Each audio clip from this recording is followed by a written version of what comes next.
chilling wind sweeps across a snow-covered battlefield, where a lone figure stands victorious atop a mountain of corpses. Emerging from the blizzard is a wounded warrior, his shoulders heavy with the weight of battle and betrayal. His father Roderick turns with an unnervingly calm expression, questioning his son's presence. Clutching his wound, Ash can only breathe heavily, the pain of his injury nothing compared to the storm raging within him. Ash reveals his true purpose, to strike his father down. He confronts the man he once revered, his voice laced with the agony of 1,000 betrayed soldiers. The accusation hangs heavy in the frozen air. His men were nothing but bait, disposable pawns in his father's grand, cruel scheme. Roderick's reply is as cold and sharp as the winter itself. He scoffs that this is the sole purpose of the wingless. Rage and disbelief contort Ash's face as he's confronted with the name he's carried his whole life, Ashe Elmheim. The name echoes with power and prestige. The Elmheims. Their emblem marks them as the greatest martial house on the continent, sworn protectors of the crown. At its head sits the formidable Duke Roderick A. Elmheim, a man whose power is absolute. Ash's life began in the shadow of this man who rescued him from a blizzard on a whim, saving him from certain death. Driven by a profound debt, Ash dedicated his entire existence to serving Roderick,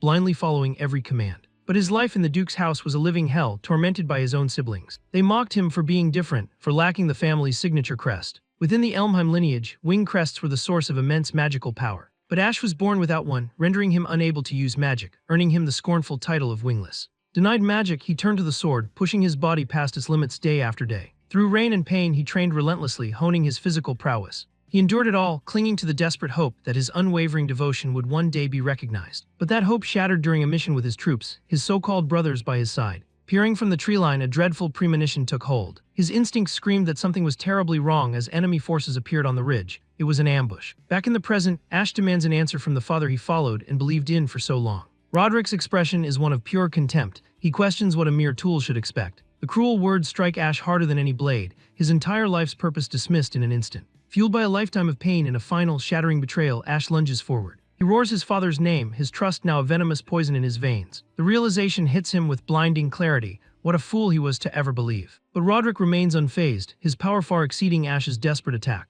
As if on cue, Ash's two brothers emerge from the storm, their swords glowing with magical energy. They unleash their power, binding Ash in chains of red mana. The chains tear into him as his brothers mercilessly cut him down. He roars in agony, a sound swallowed by the howling wind. His brother smirks, mocking his futile struggle against the inevitable. Defeated and broken, Ash lies in the snow, the humiliation as painful as his wounds. He looks up at his father, one last, desperate question escaping his lips. Why save him just to cast him aside? Roderick kneels, his face a mask of cold indifference, and dismisses Ash's plea. Grabbing Ash by the hair, he reveals the horrifying truth. He never had any use for Ash himself. It was never about Ash. It was about the power of the 7 wings that lay dormant within his body. Blood pours from Ash's mutilated arm, but the pain is distant as his father's words echo in his mind. The 7 wings, a power he never knew he possessed. Roderick's lips curl into a cruel smile as he speaks of Ash's mother, calling her a useful tool. She bore the seed Roderick needed, giving birth to a son who held the key to his father's ambition. As Roderick walks away, leaving his son to die, Ash reaches out a trembling hand. The brothers delivers the final blow. Ash screams his father's name one last time.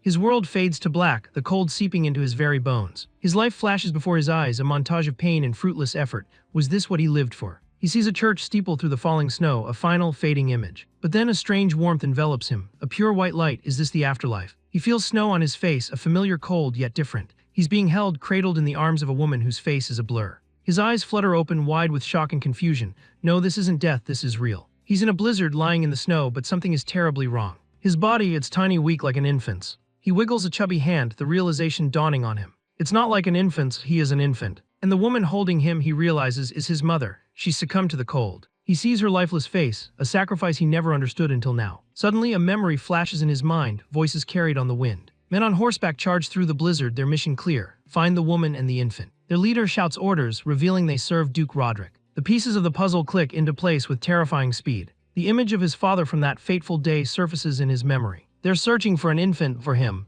He connects this moment to the story he was told his whole life of being found alone in a blizzard. He's gone back to the past. He sees flashes of his past life, a future he now has the chance to rewrite. He looks at his mother, then at his tiny hands. He has to get away. If he's found, he'll be forced to relive that miserable life under Roderick's thumb. With every ounce of his will, he pushes himself out of his mother's arms, a golden aura beginning to glow around him. The power of the 7 wings, the very thing his father coveted, now awakens within his infant body. His tiny hands burn with a heat that melts the snow beneath him. He gasps for air, the exertion overwhelming for his tiny lungs. The burning sensation spreads through his limbs, a stark contrast to the freezing blizzard. He can barely move, but the fire of his resolve pushes him forward. He must survive, he will not be a tool again. The image of the man who betrayed him fills his mind, fueling his determination. He swears an oath, his infant mind filled with an adult's thirst for revenge against Roderick. Inch by agonizing inch, he crawls through the snow, leaving a melted trail in his wake. His strength finally gives out and he collapses, his body spent. In the snow, a young girl in a green dress has found him. The girl calls out to her father in worry. A man appears, narrator identifying him as Viscount Highfried. The Viscount and his daughter can't believe their eyes, wondering how a baby could be in a place like this. The Viscount gently picks him up, wrapping him in his cloak. He looks closer at the exhausted baby, a flicker of concern in his eyes. He then notices the long, melted trail leading to the child, a sign of impossible strength. He holds the child close, a silent question forming on his lips. Just who is this extraordinary infant? Ash's eye slowly opens and he wonders where on earth he is. Before him, a beautiful infant with fiery red hair appears, surrounded by a soft, ethereal glow and golden feathers. He's captivated, the child reaches for him, and in his dazed state, he can only think that she must be an angel. Suddenly, Ash's eyes snap open. He's in a lavish nursery and he's not alone. A group of young girls peers down at him, one of them the red-haired angel from his dream, announcing he's awake. He's immediately swarmed by his new, overly affectionate sisters. They poke and prod at him, and he can only stare in terrified confusion. A silver-haired girl holds him tight, but Ash, with the mind of a battle-hardened warrior, instinctively struggles to get away. Overwhelmed and panicked, he makes a break for it, jumping off the lap of the girl, and makes a crawl to run off. He pays no mind to the girls calling after him. His only instinct is to flee. As he scrambles down the hallway with the girls in hot pursuit, he can't comprehend what is happening. In his desperation, his eyes flash gold as a powerful aura erupts from his small body. He's flying, propelled into the air by a surge of raw magic, something he, the wingless, was never supposed to possess. But his shock quickly turns to panic. With no idea how to control it, he begins to spin wildly through the air. His flight becomes an uncontrolled plummet, sending him hurtling towards the ground below.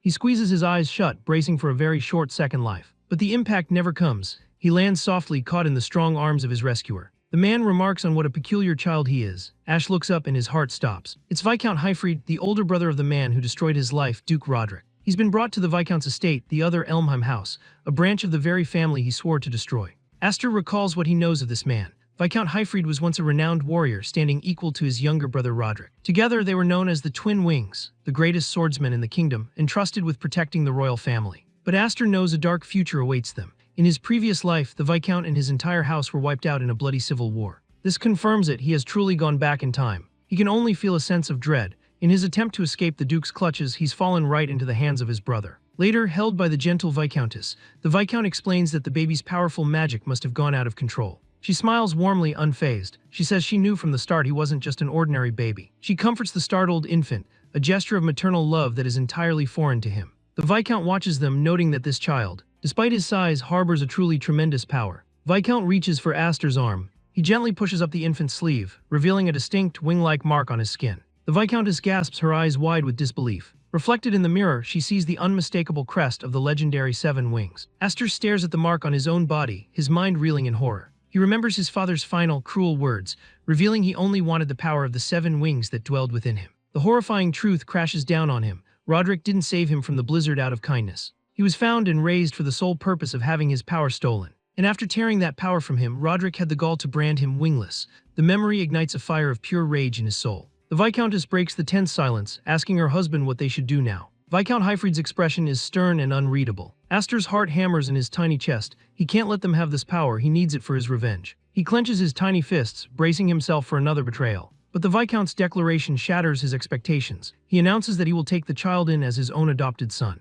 Astor can only look up in stunned silence, unable to process this sudden act of grace. Highfried gently places a hand on his head, his touch surprisingly warm. He tells his wife the boy is still just a fledgling who can't fly on his own yet. He vows to take responsibility and raise him until the day he can soar of his own will. A feeling Astor has never known before blooms in his chest. Is this acceptance? The touching moment is interrupted as their daughters come tumbling into the room, their eavesdropping spot revealed. They pick themselves up, sheepishly admitting they were just worried about their new little brother. The Highfried family is now complete, gathering around its newest, most mysterious member. One of the girls excitedly asks what his name will be. The Viscountess looks down at the child in her arms with a loving smile. Holding him up to the bright, full moon, she christens him Astor, the name of a new star born into our family. 10 years fly by, a grand carriage pulls up to an even grander ducal estate. Viscount Highfried is greeted, and following him out of the carriage is a handsome, self-assured 10-year-old boy. This is Astor. He gallantly helps his sister Ulfin down from the carriage. The Wunsteini children have grown into graceful young nobles, ready to face the world. They have arrived at the sword dance gathering. This is an annual event hosted by the Duke's house, a mandatory social gathering for all noble warrior families. But it's more than just a party. It's a brutal competition where houses display their strength through their young swordsmen. It's a place where reputations are forged and shattered in the heat of a duel. As the Highfried family makes their way towards the entrance, they are met with whispers and looks of disdain. The other nobles sneer at the declining Viscount house, openly mocking them for adopting a boy of unknown origins. They see Astor as nothing more than an embarrassment, a stain on the prestigious Elmheim name. Astor stands before the palace gates, his expression calm and unbothered. Ulfin leans in, telling him not to let their words get to him. She clenches her fist in frustration, warning him that this is a place where the weak are crushed without mercy, a grim reminder of their family's current precarious position. Viscount Highfried stands beside them, gazing up at the imposing structure. He turns to Astor and asks if he's disappointed by their cold reception. Astor looks back at his adoptive father, a sharp, predatory grin spreading across his face. He declares that this kind of cold shoulder suits him just fine. Earning a hearty laugh from the Viscount, Astor stares at the palace, a place that holds only bitter memories. In his past life, this was the stage for his most humiliating defeat. But he is no longer the wingless disgrace. With the power of the 7 wings now his to command, everything is different. His golden eyes narrow with unbreakable resolve. High above, he spots them. His 2 former brothers, the ones who cut him down in the snow, watch his arrival from a window. Astor's face remains a mask of cold indifference. He turns away from the window and walks forward, flanked by the only family that ever truly cared for him. With a fire of vengeance burning in his eyes, he strides towards the entrance, ready to make his debut.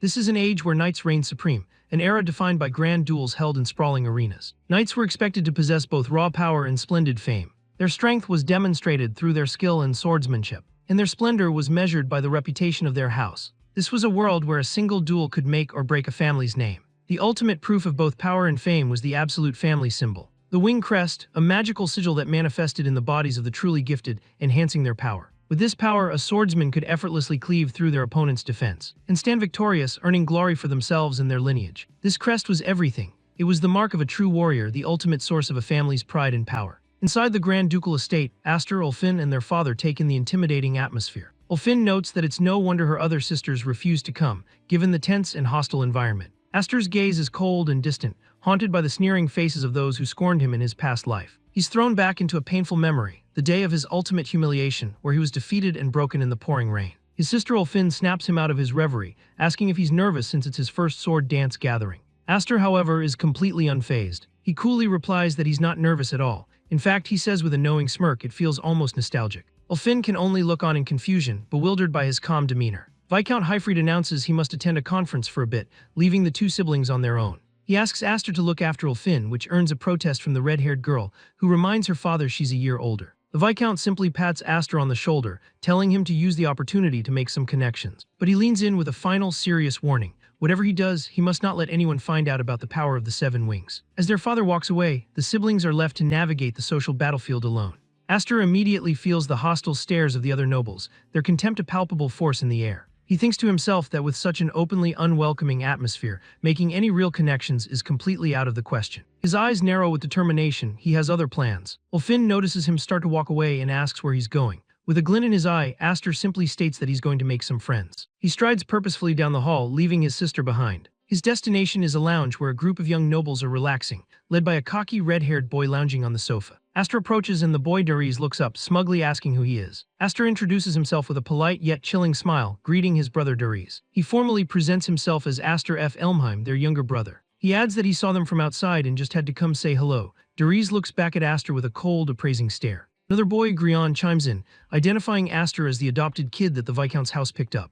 Dariz's expression turns into a deranged sneer. So that's why this commoner has the nerve to call himself an F, a member of the main family. Astor's mind flashes back to these 2, Dariz and Grion, both heirs of the Elmheim house, and the very 2 who struck him down and left him for dead in his past life. He internally scoffs. Back then they seemed so terrifyingly powerful. But now, seeing them like this, they just look like a bunch of arrogant children playing pretend. A flicker of golden light shines in Astor's eyes as he prepares to make his move. Ulfin, having followed him, rushes to his side, telling him it's time to go back now that he's said his hellos. But it's too late, she's already been spotted. Dariz's attention immediately shifts to her, his tone dripping with mockery as he asks if she isn't hiding behind her daddy today. He then commands her to come over and entertain them, declaring it an order from the main house.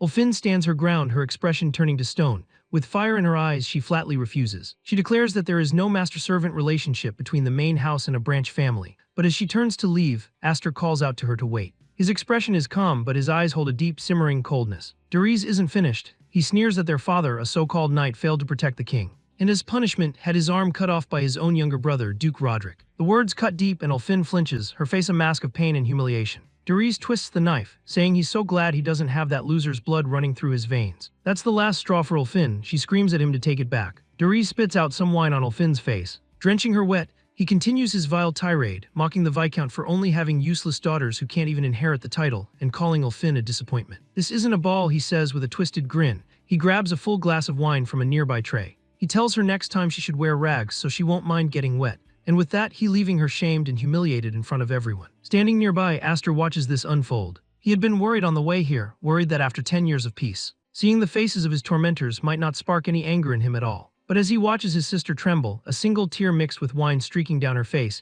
he's glad to be proven wrong. He calls out to Darius, his voice dangerously calm, then tosses him a wine bottle which he took from the nearby standers. Darius catches it perfectly, not spilling a single drop. He thinks Darius and his friends are still the same pieces of trash he remembers. In a flash, Aster is on him, shattering the bottle over Darius' head with a sickening crunch. Wine and blood explode everywhere as Darius cries out in shock and pain. Aster stands over the sputtering noble, his sword now drawn, its tip dripping with the wine. He calmly licks a drop of the liquid from his thumb. "Oh, just grape juice," he remarks with a predatory smile that doesn't reach his eyes. He adds that it's the perfect drink for little baby nobles, don't you think? The scene flashes back 3 years to a time when Aster's power went berserk. His father's voice echoes in his mind, pleading with him to control his immense power. One of his younger sisters cries out in terror, holding another unconscious sibling. Ulfin can be seen in the background, yelling at them to get a grip, but the raw, untamed power emanating from a younger Aster is overwhelming. Even Viscount Hyfried, a seasoned knight, was taken aback by the sheer destructive potential of the Seven Wings, questioning if it could ever truly be controlled. He wondered if he and his son, working together, could ever hope to tame this overwhelming force,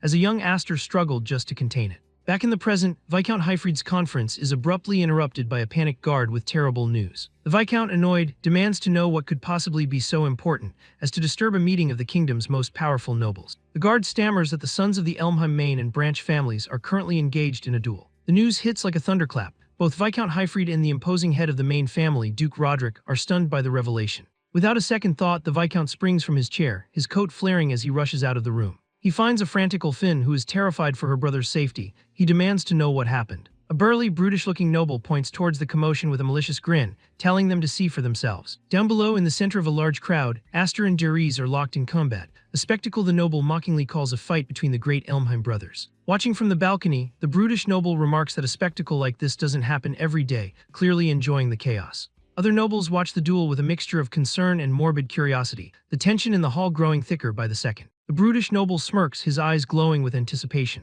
He thinks to himself that depending on how this ends, the sword dance gathering is about to get very ugly. In the arena, Darius is brimming with arrogance. He sneers at the fool from a mere branch family who dared to challenge the Duke's house. Calling Aster a stray mutt, he activates his wing crest. The crowd gasps in awe. Darius possesses a powerful four-wing crest, a mark of exceptional talent. The spectators murmur that the Duke's son is, as expected, on a completely different level. Darius smugly demands that Aster reveal his own crest. He continues to taunt Aster, asking if he's too embarrassed to show his own, likely pathetic, crest after seeing his magnificent four wings. Aster just smirks back, his golden eyes glinting. He calmly agrees that showing off a mere pattern so proudly is indeed embarrassing, and he would never do something so tacky. The casual dismissal infuriates Darius, whose smug expression twists into a mask of pure rage. Ignoring the taunts, Aster sets his condition. If he wins, Darius must apologize to his sister. Darius scoffs and adds his own stake. If he wins, Aster becomes his dog. With the terms set, Darius lunges forward with a manic cry, vowing to work his new pet to the bone. Darius unleashes a flurry of attacks, which Aster blocks, but is pushed back by the force of the blow. Darius, channeling the power of his crest, boasts that this is the true power of a crest bearer, something a stray like Aster could never understand. Yet when the supercharged attack connects, Aster blocks it with a single hand. From the balcony, Ulfin cries out her brother's name, unable to believe what she's seeing.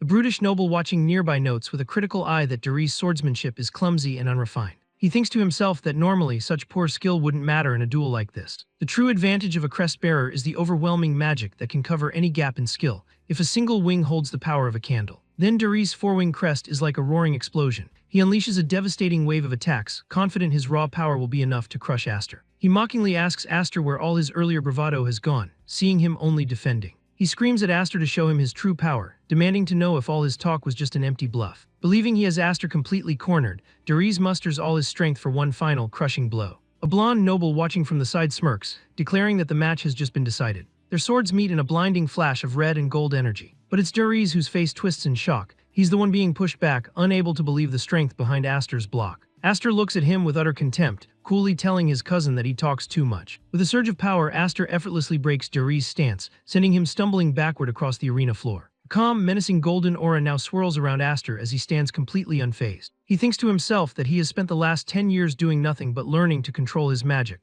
all for the chance to get his revenge. The look in his eyes is one of a predator who has finally cornered his prey after a very long hunt. He unleashes a counterattack of his own, his golden aura exploding outwards and completely overwhelming Darius' red energy. The force of the blow is so immense that it drives the proud heir of the Duke's house to his knees. Grion and the other lackeys watch in horror, unable to comprehend that Darius is being pushed back. Aster presses his advantage, his aura now tinged with a strange green energy, completely dominating his opponent. Darius sputters in disbelief, desperately screaming that he has 4 wings, that this shouldn't be possible. The onlooking nobles are shocked, murmuring that they never thought the declining branch family of Elmheim could produce such a monster. But Aster isn't listening. His entire being is focused on one thing, fulfilling the vow of vengeance he made 10 years ago. Watching from above, Viscount Hyfried's expression is grim. He can tell this is bad, that Aster's control might be slipping. Darius tries to fend off the next attack, but the difference in their strength, skill, and sheer willpower is now painfully obvious. A memory flashes through Aster's mind, the image of Darius severing his arm in his past life. That painful memory fuels his rage, and his golden aura flares, surging with even greater intensity. Darius chokes under the immense pressure, desperately pleading for Aster to stop. From the balcony, his family screams his name, afraid that in his rage he'll deliver a fatal blow. But their cries are drowned out by the explosion of raw power, as Aster brings his sword down for the final strike. Even the brutish noble who had been enjoying the show now looks on with a grim expression, realizing this has gone too far. Aster's attack comes to a screeching halt, his blade buried deep in the stone floor just inches from his cousin's throat. The proud Darius is left trembling on the ground, a dark stain spreading across his trousers. He has wet himself from pure terror. Looking down at the pathetic sight, Aster coldly throws Darius' earlier insult back in his face, telling him he should wear rags next time so he won't mind getting wet. Sheathing his sword, Aster turns away. He looks up at his family and thinks to himself that he is no longer the weak, wingless ash he once was. Ulfin stares down at him, her face a mixture of shock, relief, and overwhelming pride for her younger brother. A small, satisfied smile touches Aster's lips. This small taste of revenge is enough to clear his head for now. But his moment of peace is shattered as his eyes widen in alarm, sensing a new, overwhelming presence. A terrifyingly powerful and malevolent red aura suddenly floods the entire hall, originating from the grand staircase. Aster's expression turns grim as he realizes who it is. He can only utter a single word. Duke Roderick, his eyes glowing with red light, stands there in all his terrifying glory. The head of the main family, the architect of Aster's past misery, and the man who killed him has finally appeared. The name escapes Aster's lips, a whisper filled with a lifetime of hatred and dread: Roderick. The hall falls into a stunned silence. The youngest son of the Viscount house has just defeated the third son of the main house, but as the nobles murmur amongst themselves, they realize this victory has only made things worse. A heavy, suffocating presence descends from the grand staircase as Duke Roderick makes his deliberate approach. Aster stands his ground, his calm expression hardening as he faces the man who killed him in his past life. Darius, however, looks up from the floor with a deranged grin, ecstatic that his father has arrived to put this mud in his place. The two finally stand face to face, the tension in the room reaching a breaking point. Duke Roderick glares down. Aster's resolve doesn't waver for an instant. Seeing his savior, Darius begins to crawl pathetically towards his father. He scrambles to his feet and desperately grabs onto the Duke's leg, crying out for his father's help. Pointing an accusatory finger, he begs the Duke to punish the filthy mutt from the branch family who dared to defy him.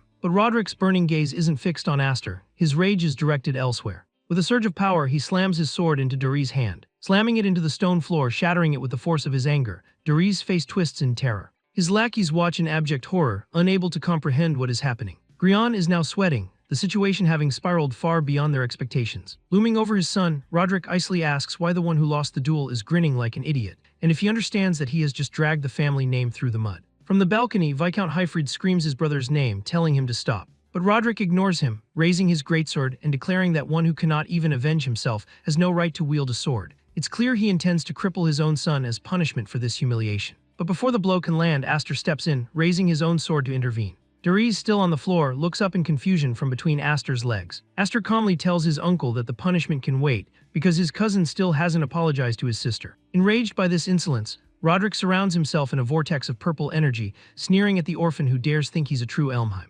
Aster doesn't flinch. He declares that he is the Viscount's son and that his father taught him all about a knight's pride in the weight of a house. Roderick looks up at his brother on the balcony, then back down at the boy. He snarls that as a member of the Viscount's house, Aster has needlessly damaged the reputation of the main family, the pinnacle of the kingdom's knights. The onlooking nobles murmur that this is no mere children's quarrel. The stakes have become dangerously high for everyone involved. One noble recalls a time when Viscount Hyfried himself offered an arm as the price for his disloyalty. This is a matter of pride and power where a single misstep could spell ruin. With his blade pressed against Aster's neck, Roderick demands to know what price he will offer for his transgression. Aster coolly replies that with all due respect, this was not a simple quarrel. It was a legitimate duel, and he was simply answering the insults levied against the Viscount's house with his sword. Roderick's eyes narrow, his patience wearing thin. Then Aster throws the Duke's own words back in his face, reminding him of his creed: one who cannot even avenge himself has no right to wield a sword. He finishes by declaring he has no intention of giving up even a single finger. Up on the balcony, even the brutish noble is taken aback by the boy's sheer audacity.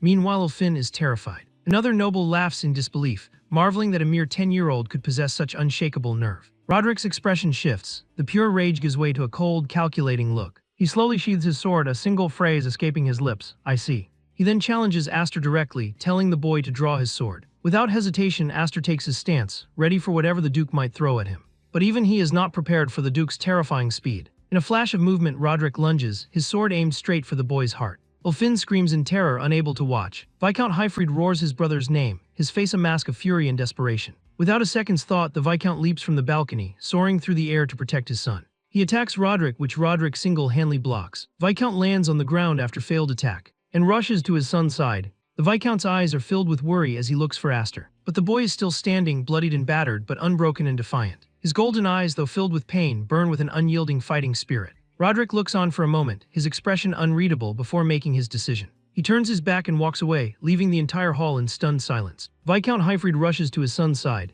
catching him as he finally stumbles, leaning against his father. A blood-soaked Aster flashes a triumphant grin, telling him he protected his promise and everything else. The Viscount's heart swells with pride. He looks down at his son and tells him that he was magnificent. As Roderick ascends the stairs, the humiliated Dariz trailing behind, the other nobles begin to process what they've just witnessed. The brutish noble remarks to his companion that Roderick was being rather childish, losing his temper over a boy. His friend agrees, saying it was a decent compromise to save face for the main house. They note that the boy Aster made bold declarations against the Duke and not only survived, but stood his ground. For a young noble, this was the most spectacular social debut imaginable. A new rising star had just been born. But Roderick sees something more. He senses that the age of upheaval is coming soon, a storm great enough to split the world. For now, however, the storm has passed. Ulfin and the Viscount rush to Aster's side, their family reunited and their honor defended.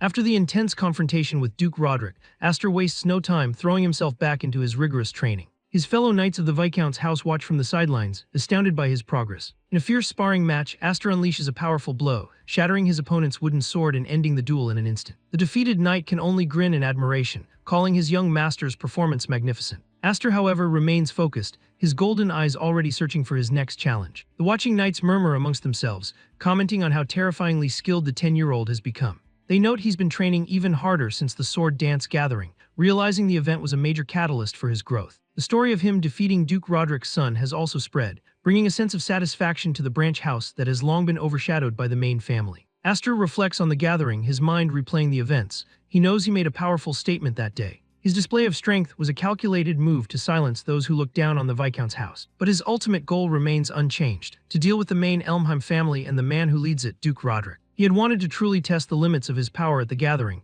to see how he stacked up against the kingdom's strongest. However, the brief clash with Roderick showed him the harsh reality. As he is now, he stands no chance against the Duke's overwhelming power. Aster knows that the wing crests, the measure of a person's magical ability, are merely a sign of potential. Innate power is useless if it cannot be controlled, a lesson he learned the hard way when he nearly harmed his own sister. Frustration boils within him. He still can't draw out the full power of his 7 wings, the very gift that sets him apart. He yearns for an opportunity, a tool, anything that would allow him to unleash his true strength without the fear of losing control. Channeling this frustration, Aster returns to the training yard with renewed ferocity. He moves like a whirlwind, his wooden sword a blur as he engages multiple opponents at once. One by one, the knights fall, unable to keep up with his speed and precision. Finally, standing alone amidst a field of his defeated comrades, Aster calls out for the next challenger, his thirst for strength unquenched. A voice cuts, remarking that Aster truly doesn't know the meaning of holding back. It's his sister Ulfin who has come to tell him their father has summoned him. Putting his training on hold, Aster agrees to go immediately. He walks towards her, navigating the aftermath of his intense session.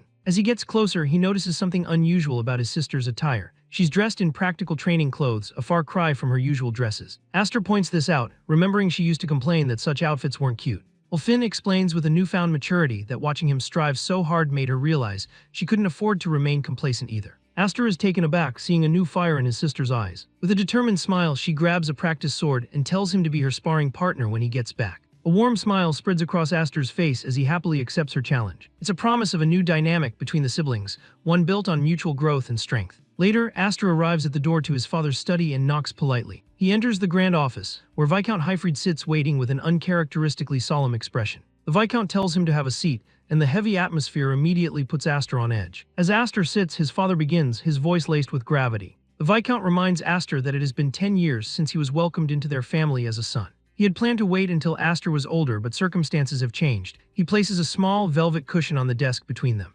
Resting on the cushion is a magnificent ring, adorned with a large crimson jewel shimmering in the sunlight. The Viscount declares that this is the proof of the next head of house, and he formally asks Aster to inherit the Viscount's title and responsibilities. Aster is completely stunned, the sudden proposal leaving him speechless. His father continues, explaining the delicate political position of their house as a branch of the powerful Elmheim family. They have a territory and its people to protect. He stresses that they can no longer afford to leave the matter of succession undecided, especially with the growing tensions. Aster's first concern is for his family. He asks if his sisters are okay with this sudden decision. The Viscount informs him that his other sisters, Marfa and Kudo, are due to return from night school in 3 days, and he plans to make the official announcement then. Images of his 2 oldie sisters flash through Aster's mind. He knows this will not be received well, anticipating that Sister Kudo in particular will be furious at the news. His father lets out a weary sigh, acknowledging Kudo's deep-seated resentment of Aster, born from jealousy of his gender and his 7-winged crest. At that moment, Aster rises from his chair, his expression firm as he respectfully declines the offer. He insists that he cannot accept the position. He still can't fully control his own immense magic. He painfully recalls the incident where he nearly killed his own sister, branding himself an immature fool who has no right to lead, let alone convince his rightfully angry sister. Viscount Hyfried simply watches him, a faint, knowing smile on his face. He remarks that he's often wondered if Aster was truly a child at all. He reveals that the ring was originally intended as a simple reward for his achievements at the sword dance gathering. But now, seeing Aster's true concerns and his deep-seated desire for control, the Viscount believes he has a much more fitting gift. He slides a long, polished wooden case across the desk, stopping it right in front of Aster. Aster's eyes widen, fixed on the box, a surge of anticipation running through him. The Viscount opens the case, revealing the hilt of a masterfully crafted sword. He introduces it as the legendary magic sword Graham, a unique blade capable of controlling the 7 wings' power, the magic-devouring sword. The Viscount leads his son deep into the woods, to a secluded spot far from the manor. Aster questions the need for such secrecy, suggesting the training hall would have been sufficient for a simple test. His father grimaces, reminding him that simple is rarely the case with Aster's power, flashing back to all the collateral damage from his previous training sessions. With that settled, the Viscount reveals the real reason they came,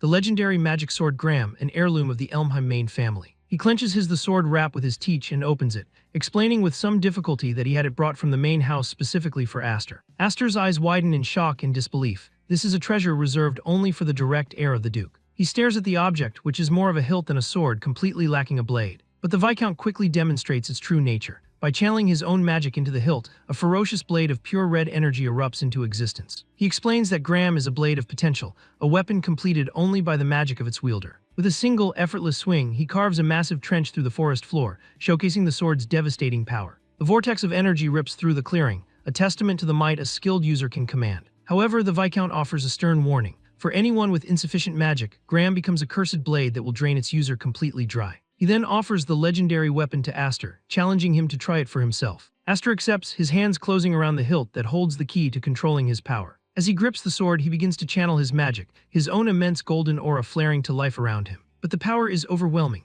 The sword seems to have a will of its own, drawing out his magic in a violent, uncontrolled torrent. The feedback is immediate. He can feel his magic being pulled into the hilt, concentrating into a single point. Suddenly, a massive pillar of red and white light erupts from the sword, rocketing high into the sky. Back at the manor, the knights are startled by the phenomenon. One panics, wondering if a comet just crashed nearby. His comrade corrects him, pointing out that the light shot up into the sky, not down. Ulfin, watching, knows exactly who is responsible for the commotion. It's definitely Aster. Meanwhile, back in the woods, Aster stares at the bladeless sword in awe, remarking on its incredible power. But the Viscount is quick to correct him, his expression a mix of pride and concern. He tells his son that the extraordinary thing isn't the sword, but Aster's own power that fuels it. With a solemn gaze, Aster looks on, a bead of sweat tracing its way down his temple. His father continues, reminding him that in the entire long history of the Elmheim family, not a single person has ever been born with a 7-winged crest. If he can master this unprecedented power, he will become a swordsman who surpasses even 6-winged warriors like the Viscount himself and Duke Roderick. The thought of surpassing the man who stands at the apex of the kingdom, his greatest obstacle, fills Aster with a cold, burning resolve. But his father's lesson isn't over. He grips the hilt of the now dormant sword, his expression turning grim. He warns Aster that power as great as his inevitably breeds conflict. Once the world learns of his true potential, he will become a target. Some will envy him, others will resent him. He will be seen as a tool to be used by those with ambition, and a threat to be eliminated by those who fear him. The Viscount's voice is low and serious. To avoid a future filled with regret and powerlessness, Aster must seize this chance and grow stronger starting right now. He extends his hand, a silent offer of support and guidance on this difficult path. Aster meets his father's gaze, his own determination solidifying, and clasps his hand firmly. With newfound conviction, he thanks his father, vowing that he will master his 7 wings and never again live the miserable, powerless life he endured in his past. 3 days pass, and the day his other sisters are set to return finally arrives. The Viscount, his wife, and Ulfin gather in the main hall to welcome home Marfa and Kudo from the Night Academy. The 2 older sisters step into the hall. Marfa, the eldest, is serene and elegant, while Kudo, the second eldest, is brash and fiery. Kudo strikes a pose, clearing her throat to get everyone's attention. With a blindingly bright smile, she throws her arms wide, dramatically demanding a welcome home hug from her dear little sisters. But her grand gesture is met with rejection as the 2 youngest girls run right past her, straight into the arms of the gentle Marfa. Kudo is left standing alone in the middle of the grand hall, utterly dumbfounded.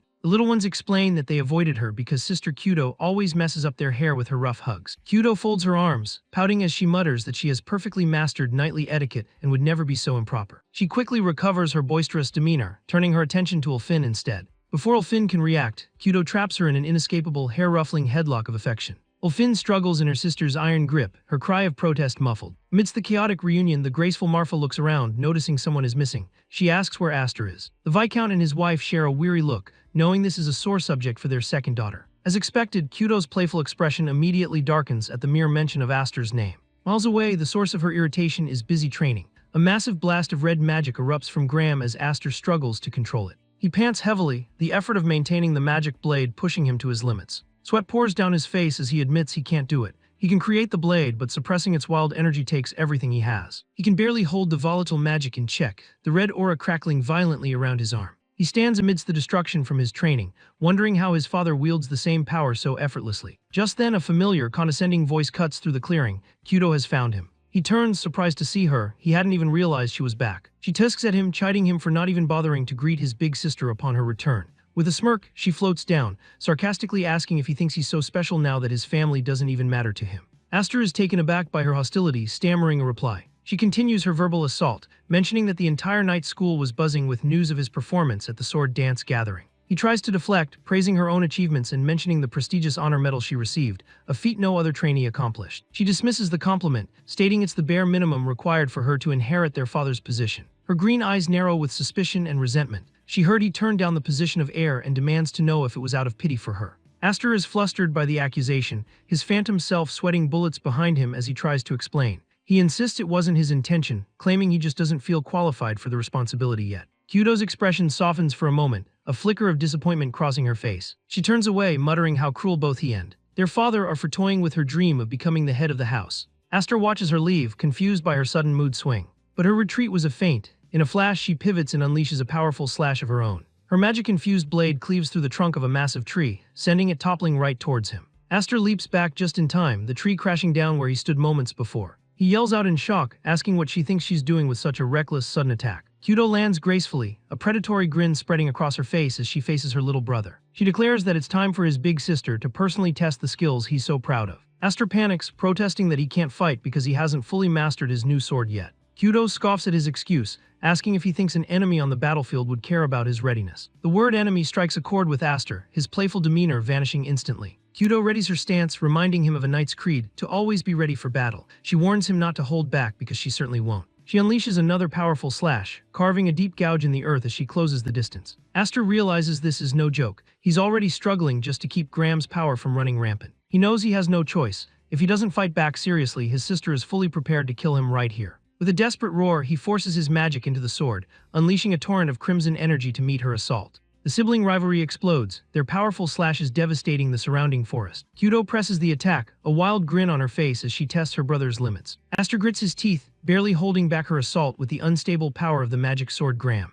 With a crazed look, Kudo admits his sword skills have improved since her time at the Night Academy. However, she scoffs at his weapon, calling it a pathetic excuse for a sword. She screams that his biggest failing is his complete lack of control over his own magic. The sheer force of her attack sends Aster skidding backward across the clearing. Catching his breath, he mutters that his older sister truly doesn't know how to hold back. His mind flashes back, recalling that she has always been this way. He remembers her constant aggression, fueled by her belief that he was unfairly favored as the only male heir. Being born with a superior wing crest only made him a bigger target for her resentment. She was a storm of a sister, always ready to pick a fight over what she perceived as injustice. Even as a child, Aster had to face her head-on. He thinks to himself that honestly, she has always been his natural enemy. They clash again, their magical blades creating a maelstrom of destructive energy. Kyudo's face contorts with rage and determination. She roars that someone with such poor control is not fit to become the next head of the house. Meanwhile, back at the manor, their sister Marfa watches the distant battle with growing concern. She asks their father if he's certain it's wise to leave them to their own devices. She voices her fear that this fight could easily end in tragedy. He reassures Marfa that the two are simply good rivals, pushing each other to grow stronger. While they might be reckless, he is confident they won't let things go too far. Marfa can only hope that her father's assessment is correct. Changing the subject, she questions the true reason for their summons back from the academy. She suspects it's more than just a talk about succession, and her father confirms it. He reaches into his desk, retrieving something from a wooden box. Marfa's eyes widen in shock at what he pulls out. It's a formal summons from the Elmheim main house, sealed with their official crest. The Viscount explains grimly that the elders of the Main family wish to meet their grandchildren.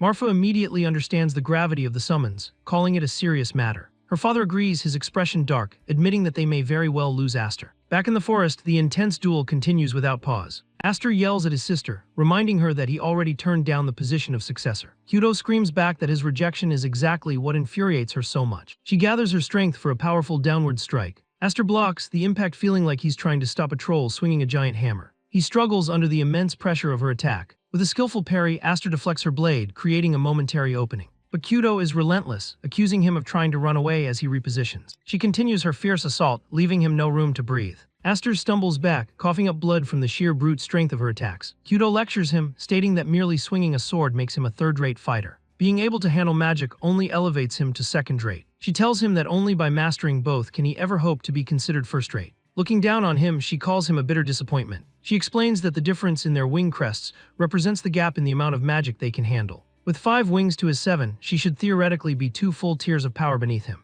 Yet he avoids a direct confrontation of strength, resorting to his old habit of running. She mockingly asks if he truly has so little faith in his own abilities. With a cruel smirk, she brings up the past, asking if he's afraid of losing control again, just like 3 years ago. Her words hit their mark and Aster is left stunned, questioning if he is indeed afraid. Afraid of the true power contained within his 7 wings. He stands, denying it, but begins to wonder if he's been unconsciously limiting himself. He theorizes that Graham's instability might be because he's been suppressing his magic too forcefully. Kyudo's voice drips with jealousy as she tells him he was born with everything she ever craved. She powers up, vowing that she won't let him squander his good fortune on arrogance. With a roar, she demands he hand over everything he has to her and unleashes her ultimate attack. A massive explosion erupts as Aster meets her attack head-on, no longer giving ground. Kyudo is stunned that he managed to repel her full-force strike. A confident smirk plays on Aster's lips as he thanks her for waking him up. He charges forward, but Kyudo notices his sword has no blade. She momentarily thinks he's out of magic, but quickly dismisses the impossible thought. Aster reveals the secret of his power. His 7 wings grant him an inexhaustible well of magic.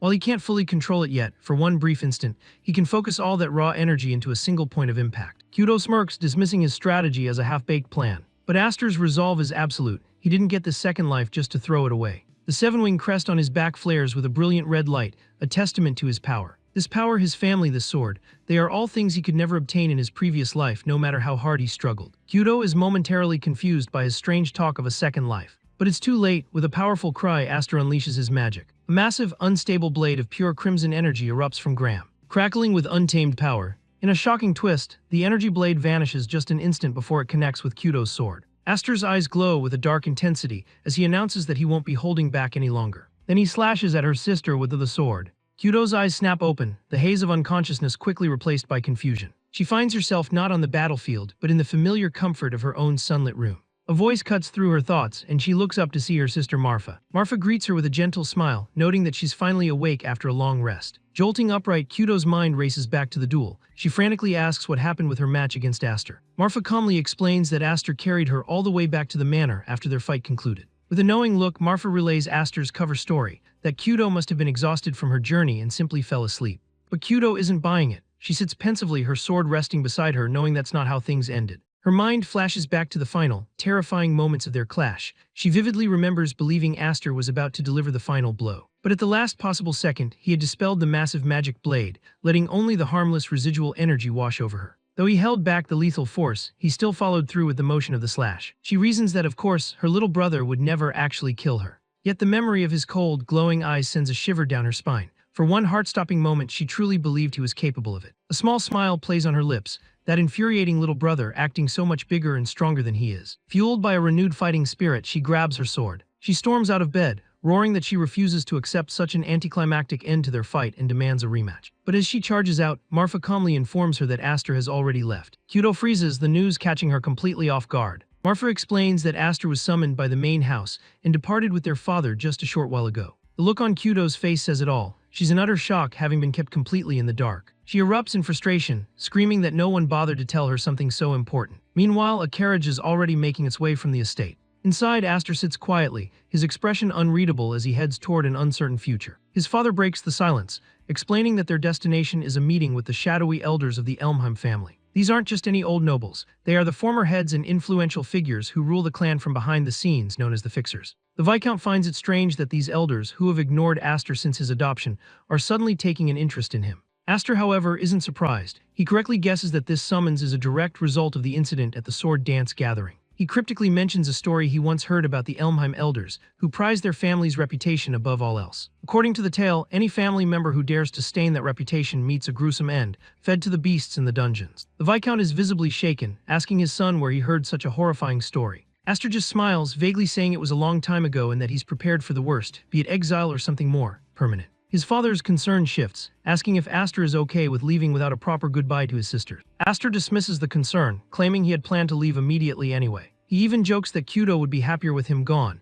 a comment that leaves his father sighing in exasperation. Changing the subject, Aster credits his duel with Kyudo for giving him a much better understanding of his magic sword Graham. He feels more attuned to his seven-wing power than ever before. With newfound confidence, he makes a bold request that his father not intervene no matter what happens. He's ready to face this trial alone. His father bristles at his youngest son's audacious and seemingly arrogant declaration. But their conversation is suddenly interrupted as Aster's eyes widen in disbelief at the sight outside the carriage. It's Kyudo clinging to the side of the moving vehicle with a determined pout on her face. In an incredible display of athleticism, she had sprinted to catch up with them. Climbing aboard, she immediately scolds Aster for trying to sneak off without saying goodbye. Kyudo reveals she overheard about the summons, noting how significant it is that he was called when she and Marfa never have been. She plops down next to him, much to her father's bewilderment. She astutely deduces that their own summons home was a precaution, a sign that their father was worried. Her expression turns serious. A summons like this means the situation is grave. She brings up their shared fear, the very real possibility that Aster might not return from this meeting. Aster tries to lighten the mood, calling her worries an exaggeration, though he can't resist a grim joke about his chances of a safe return. Kyudo isn't amused. She gets right in his face, her intensity silencing him. She starts by bluntly stating that she really, truly dislikes him. She lists off all the things that have fueled her resentment for years. His gender, his superior 7 wings, and the special treatment he always received. His strength, his maturity, she admits she hates all of it. But then her tone softens. Despite all her jealousy and frustration, he is still her precious family. In a classic tsundere moment, she reminds him that no matter how strong he gets, he'll always be her little brother. She then makes a demand. He must come back home safely because they have a rematch to settle. She declares with a fiery grin that she won't let him get away with a win end run. Having said her piece, she leaps from the still-moving carriage, leaving as abruptly as she appeared. Aster and his father are left stunned. Aster mutters in confusion while the Viscount chuckles, commenting on what a good rival Kyudo is. Looking after his sister, a warm, genuine smile spreads across Aster's face as he silently thanks her. As Kyudo waves them off, Aster makes a firm resolution. He will survive and he will definitely come back. After a tense journey, Aster and his father finally arrive at the imposing gates of the Elmheim main estate, where they receive a formal yet chilly welcome. A guard immediately informs them that the elder lords are already waiting inside, setting a grim tone for the meeting. When the Viscount suggests he go in alone, the guards block his path, making it clear that their orders are to bring both father and son, no exceptions. The air grows thick with tension as they're escorted under heavy guard, the message loud and clear: this is not a family reunion. A smirk plays on Aster's lips as he quietly notes that it's nostalgic to be back in his quote-unquote old home. He gazes up at the magnificent yet menacing castle, the seat of power for the family that has caused him so much pain. As they walk, the Viscount pulls Aster aside for a serious piece of advice. He warns his son that today of all days he must keep his composure, no matter what provocations the elders throw at them. But Aster, ever defiant, coolly replies that his behavior will depend entirely on how they act, causing his father to sigh in exasperation. Aster turns back with a sharp look, clarifying that if there's a problem, it will be with them, not him. His attention is briefly diverted by knights sparring in the courtyard, and he notes the absence of Dariz, the man whose arm he'd broken. His father's voice cuts through his thoughts, demanding to know if he's even listening. With a reassuring smile, Aster promises to behave. After all, his sister made him promise to come back safely, and he intends to keep that promise. He submits his sword to the gatekeeper, and he silently reaffirms his resolve to return home no matter what. The The massive doors to the audience chamber swing open, revealing a long, red-carpeted path leading into the belly of the beast. The guards announce their arrival, and they step into the vast, intimidating hall, lined with sentinels and shadowed figures. A deep, gravelly voice echoes from the throne, welcoming his grandson Hyfried after more than a decade. Viscount Hyfried immediately drops to one knee in a show of deep respect for the family's patriarch. He formally addresses the man not just as the sixth head, but as his great and revered grandfather. Aster, however, sees something different. He recognizes this man for what he truly is, the monster lurking in the shadows of the Elmheim family. This is Zenith Elmheim, the sixth head of the main family, a man whose reputation precedes him. Aster's gaze sweeps across the room, taking in the assembly of powerful figures, the former heads of branch families and other Elmheim bigwigs. He even spots a few of the snakes he'd seen at the sword dance gathering. He quickly scans the room, noting with interest that the current family head Roderick is nowhere to be seen. As he kneels beside his father, Zenith confirms his suspicion. Roderick is not present for this meeting. He explains that Roderick, as the commander of the Royal Knights, is far too busy for such mundane affairs. With a condescending sneer, Zenith adds that the old warhorses are simply handling the paperwork for him, a clear power play. Aster reflects on the significance of this moment. In his previous life, he never had the chance to even lay eyes on these people. To gather this many executives without the current head present means something big is about to go down. He thinks to himself that for a so-called retired man, Zenith certainly still knows how to throw his weight around. Visibly sweating, the Viscount finally asks what mundane affairs they've been summoned to discuss. Zenith lets out a low, menacing chuckle, taunting him by asking if he hasn't already figured it out. Zenith cuts to the chase, accusing the Viscount's little pet mutt of causing quite the mess at the sword dance gathering. Viscount Hyfried tries to defend his son. He points out that Roderick, the current head, personally stepped in and settled the matter, implying the issue should be closed. But the other elders are not convinced. One dismisses Roderick's intervention as a mere show for the public, insisting that the Elmheim brand was still scratched. Their verdict is swift and brutal. For tarnishing the family name, Aster must be exiled. Aster immediately leaps to his feet, refusing to let his father take the fall. He shouts that he acted alone and that his father had nothing to do with the incident. However, the Viscount calmly raises a hand, silencing his son's protest before it can go any further. Aster can only look on in confused silence, a drop of sweat rolling down his face. Zenith scoffs at the display, mocking Aster as an undisciplined child trying to butt into an adult conversation. He stands from his throne, reminding them all of the power he wields,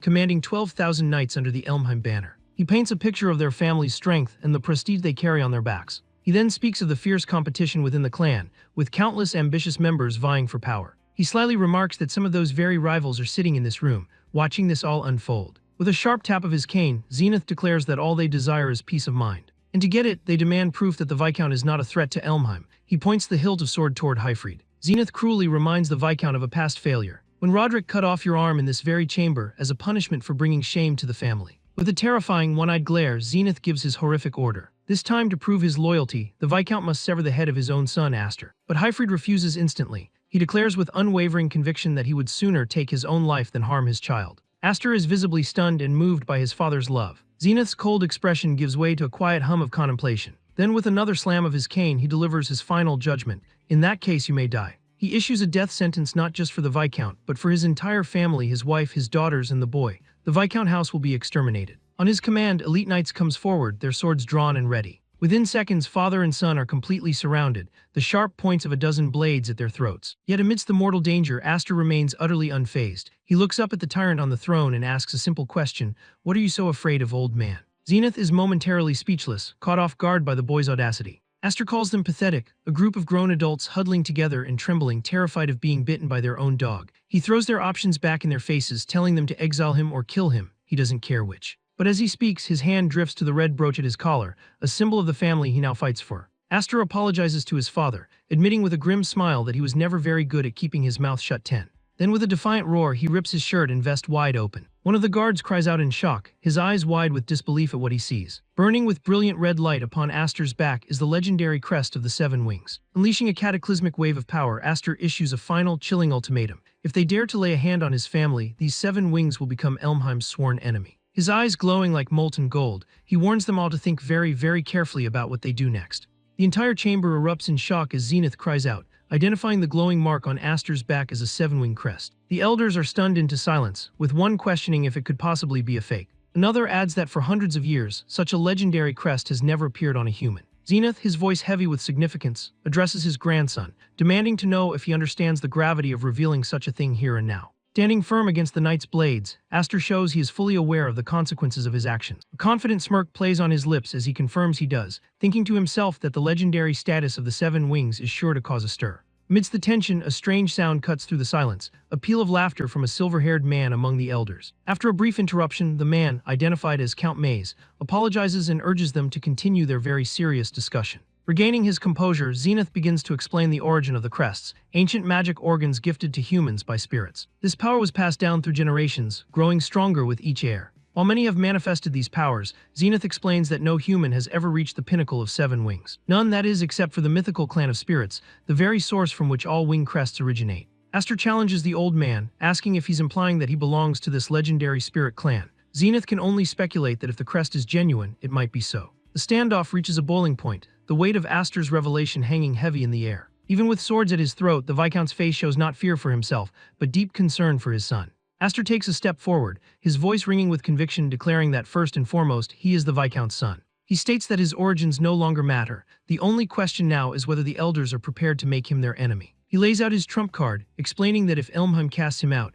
countless other powerful knightly houses would clamor to welcome a 7 wings into their ranks. With Zenith reflected in his golden eyes, Aster drives the point home. Exiling him would create a massive threat, a warrior who could one day surpass even their current head, Roderick. The elders begin to sweat, the terrifying logic of Aster's argument sinking in. They've been completely outmaneuvered. Aster remembers his past life, seeing a future filled with civil war. He knows Elmheim is a fractured house ripe for rebellion. This is a calculated risk. To protect his family, he must force his enemies and allies to show their hands now. Zenith lets out a dry chuckle, mockingly asking if Aster truly believes he's worth all this trouble. The Patriarch concedes one point. Aster must first prove that his 7 wings are real. Aster fires back with unwavering confidence, telling the old man to kill him if he thinks the crest is fake. He issues a final, chilling warning: if they choose that path, it means all-out war. Aster acknowledges his current weakness. If Elmheim truly wanted him dead, they could easily succeed. But he throws down the gauntlet, asking if they're willing to risk the consequences of taking that bait. Just as the tension becomes unbearable, Count Maze speaks up, noting that they're just going in circles. He rises from his seat with a theatrical flair, proposing a simple solution: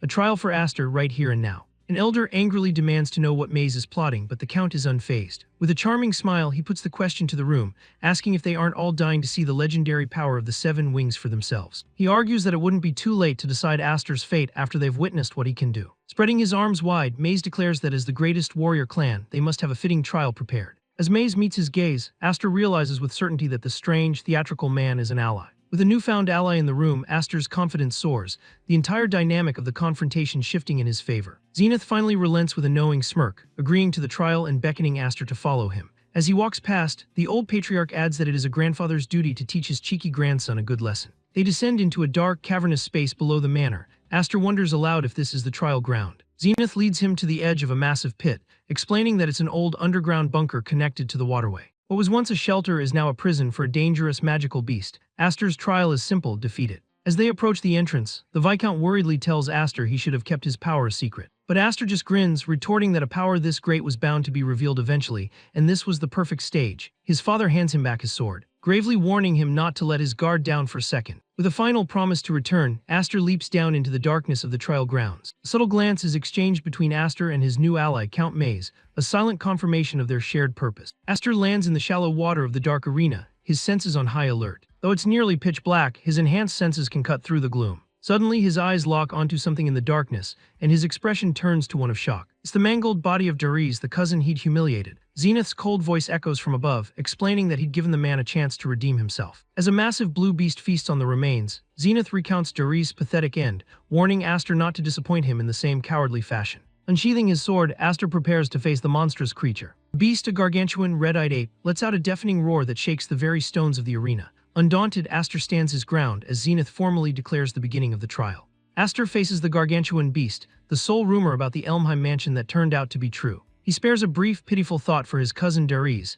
thinking that being born into a house of monsters was a cruel fate. Without warning, the beast lunges forward with a deafening, earth-shaking roar. But Aster is faster. He quickly slashes the monster into pieces. Watching from above, the elders gasp in awe at the boy's speed and composure. Aster, however, remains unfazed, thinking to himself that his terrifying sister Kudo is far scarier than this overgrown pet. Just as he prepares his counterattack, strange purple tendrils begin to sprout from the beast's body. Aster's eyes widen in sheer disbelief as he processes what he's seeing. This wasn't just some random magical beast. Its true nature was something far more horrifying. As a malevolent purple aura erupts from its body, Aster realizes he's not just fighting for his life, but against death itself. His father confirms his fears, shouting from the viewing platform that the creature is an undead. Zenith, however, just smirks with a sinister glint in his eye. He explains that the undead was drawn to the smell of death in their bunker and simply wouldn't die, no matter how much they cut or burned it. So they captured it to use as a strength tester, and as he remarks with a chilling glance at the Viscount, a convenient way to dispose of bodies. One of the elders sweats nervously, protesting that even skilled knights can barely capture an undead.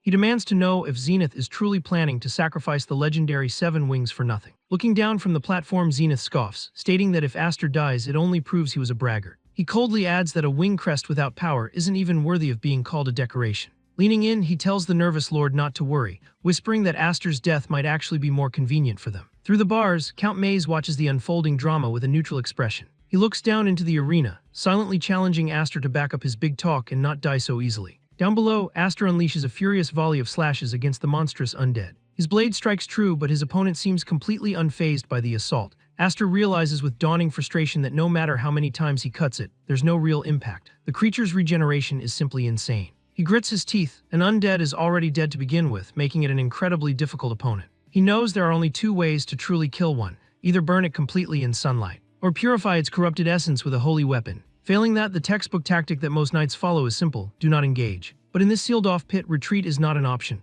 A determined glint appears in his eyes. He decides that if he's to prove his worth, he can't rely on basic tactics. He has to do the impossible: overpower an undead with nothing but sheer, overwhelming strength. Red energy explodes from his sword, now glowing with immense magical power. The very ground beneath him cracks and shatters from the sheer force of his aura. The elders are thrown off their feet, absolutely stunned by the incredible display of magic. They shout in confusion, wondering what just happened, and if Aster managed to defeat the beast in a single blow. Zenith, the only one still standing, peers down into the now dust-filled arena. As the smoke clears, Aster is revealed, standing firm in the center of the destruction. But Zenith merely remarks what a waste of energy it was. Before Aster can react, the completely unharmed undead lashes out from the smoke, sending him flying. He grunts in pain as he's violently slammed into the ground. The beast looms over his prone body, ready to deliver the final blow. The Viscount screams his son's name in pure terror, desperately clutching the bars of the platform. Count Maze coolly places a hand on his shoulder, telling him not to ruin the trial by jumping in. Enraged and desperate, the Viscount asks if Maze truly expects him to just stand by and watch his son be killed. With a calm, almost chiding tone, Maze tells him to settle down. He gestures toward the arena, a knowing smile on his face, suggesting that Aster still has a trump card left to play. Though battered, Aster smirks. A faint magical light glows on his cheek as he confirms to himself that his plan is working. He watches the beast, which now has glowing red wounds covering its body where his attacks landed. He notes that his opponent is now slightly slimmer than before. The regeneration isn't absolute. With a defiant grin, he shoves his blade straight into the undead's gaping maw, pushing with all his might. The beast reels back as dark, corrupted blood spews from the wound. With a battle cry, Aster declares he'll keep pushing until the creature finally dies for good. A whirlwind of red light unleashes, tearing through the beast's flesh. His father watches in utter shock, recognizing the faint outline of a sword technique he once showed Aster a few days back. But this is something different, something entirely new. His son has taken that basic lesson and evolved it into a monstrously powerful style of his own. The sheer force of Aster's assault reverberates through the entire underground chamber, shaking it to its very core. The elders scream in panic as the viewing platform begins to crack and crumble around them. A knight frantically ushers them away, shouting that the whole place is about to collapse. Only Zenith remains, standing firm against the shockwaves, his gaze fixed on the spectacle below. His eyes glow with a red light, reflecting the raw, untamed power his grandson has unleashed. And in the heart of the destructive storm he created, Aster wears a triumphant, almost feral grin.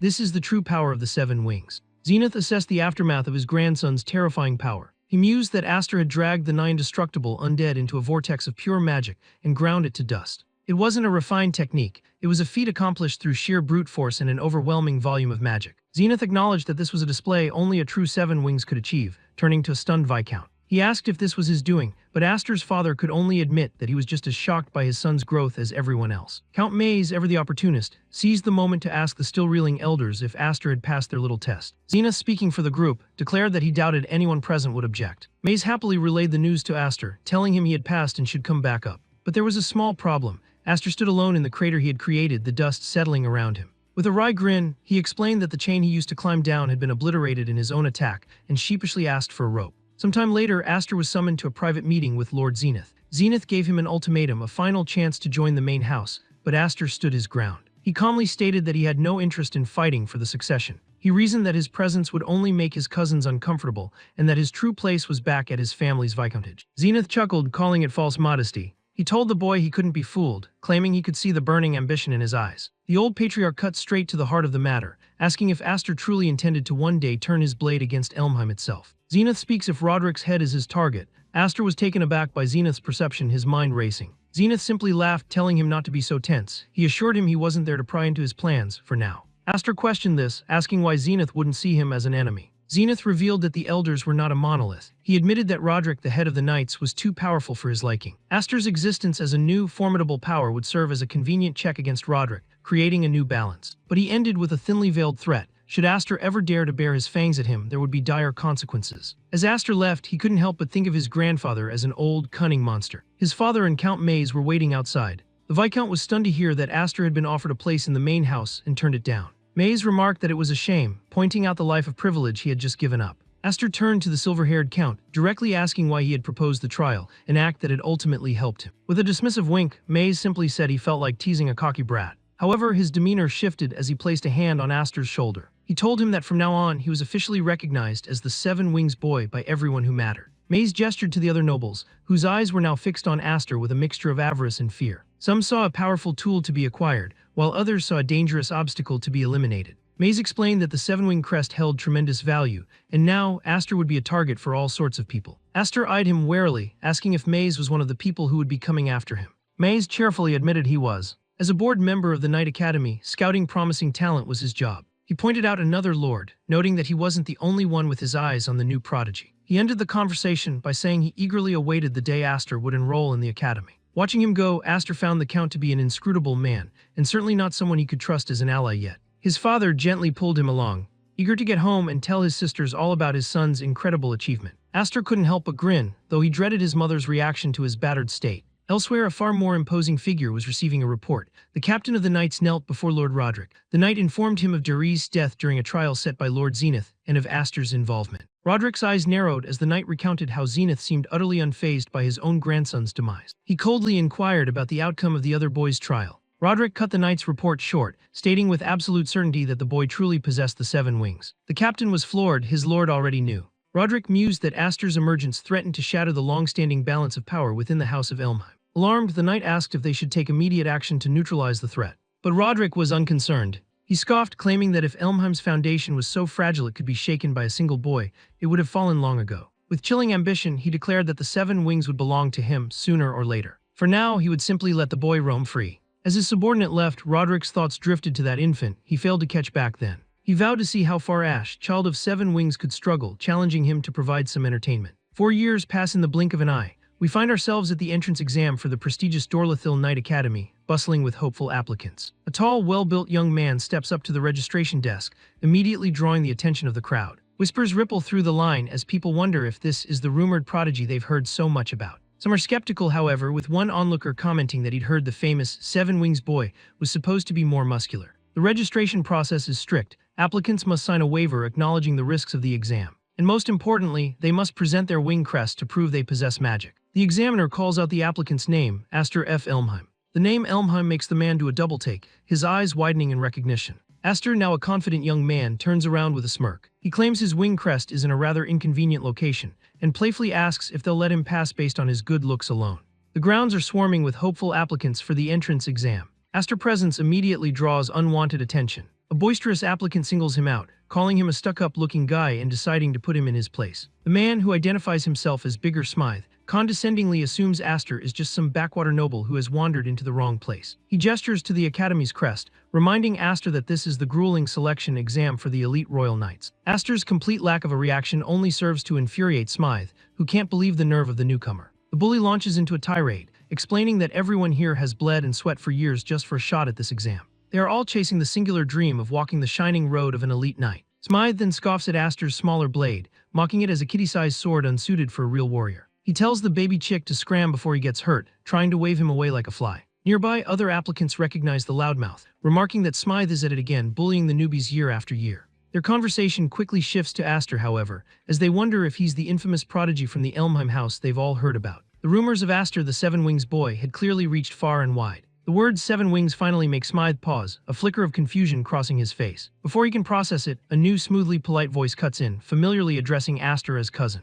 Aster's relaxed demeanor vanishes, his golden eyes narrowing as he recognizes the newcomer, Grion from the main house. Grion greets him with a practiced smile, explaining that since Aster's origins are unknown, he simply decided to call him cousin. He then offers a mockingly sincere apology for the death of his own brother, Deriz, 4 years prior. Aster can only look on, stunned by the callous way Grian brings up the past. But Grian isn't finished. He laughs, calling Dariz a disgrace who deserved to die and admitting it's refreshing not having the nuisance around. He recalls how his older brother was a pain, always throwing his weight around just because he was born a year earlier. With a chilling smile, Grian's friendly facade drops, warning Aster not to look down on the main house members. His final words are a thinly veiled threat. Here at the academy, Aster has no one left to protect him. As Grian and his followers walk off, the other applicants murmur about the spectacle, confirming the infamous bad blood between the Elmheim main and branch families. This revelation sends a jolt of terror through Bigger Smythe, who is now sweating bullets. The terrified bully finally puts two and two together, stammering as he tries to confirm if Aster is that Elmheim. Aster simply stares him down, his intense gaze saying everything. Then his serious expression melts into a devilish smirk. He playfully tells the now humbled bully to just call him Aster Senpai.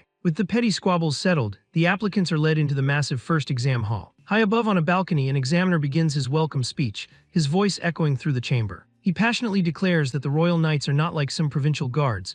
They are the proud blades who serve and protect the king himself. The hopefuls listen with awe and determination, their gazes fixed on the man who represents the dream they're all chasing. The examiner's speech reaches a crescendo as he tells them to think of the exam as a battlefield and show their true worth. Aster takes it all in, a smirk playing on his lips. He muses that he's finally made it back to this place. He remembers his past life when, as a wingless nobody, he wasn't even allowed to dream of becoming a royal knight. He knows that at the pinnacle of this world of warriors sits one man, Roderick A. Elmheim, the supreme commander. Aster silently vows to his rival that he is coming for him and will catch up soon. The imposing image of Roderick burns in his mind. But first things first, he needs to pass this exam. As if on cue, the examiner roars for the first test to begin, and dozens of spears appears from the walls. The trial starts with no further warning. The spear finds its mark, piercing an unlucky applicant straight through the head. It's the trial of arrows, and the objective is simple: be one of the last ones standing. A deadly rain of projectiles descends upon the hall, sowing chaos and death. Panic erupts, the unprepared are quickly impaled, their screams echoing off the stone walls. The exam hall instantly transforms into a slaughterhouse, with bodies dropping every second. However, some of the more experienced applicants, likely those who have failed before, quickly form defensive circles, working together to parry the attacks. The examiner watches from his perch, noting that while the repeat takers know the basic strategy, their survival rate is still a measly 30%. Simple tricks won't be enough here. As more fall, he knows that teamwork alone will eventually be overwhelmed. What the examiners are truly looking for are overwhelming individual solutions, the kind of power only true magic wielders possess. All the while, Aster has remained perfectly still in the center of the kill zone, seemingly unconcerned. His inaction draws panic shouts from others, who assume he's frozen in fear and about to die. From the edge of the chaos, Grian watches with a smug sneer, happily anticipating his cousin being turned into a human pincushion. But Aster is anything but scared. With a calm resolve, he finally draws his sword. In an instant, his body erupts in a swirl of crimson energy. The other applicants, Grian included, can only stare in utter disbelief at the impossible scene unfolding before them. Aster isn't just surviving, he's deflecting every single spear aimed at him, creating a whirlwind of steel and magic. Untouched and unfazed in the eye of the storm, a wicked grin spreads across his face as he silently challenges the trial to bring him everything it's got.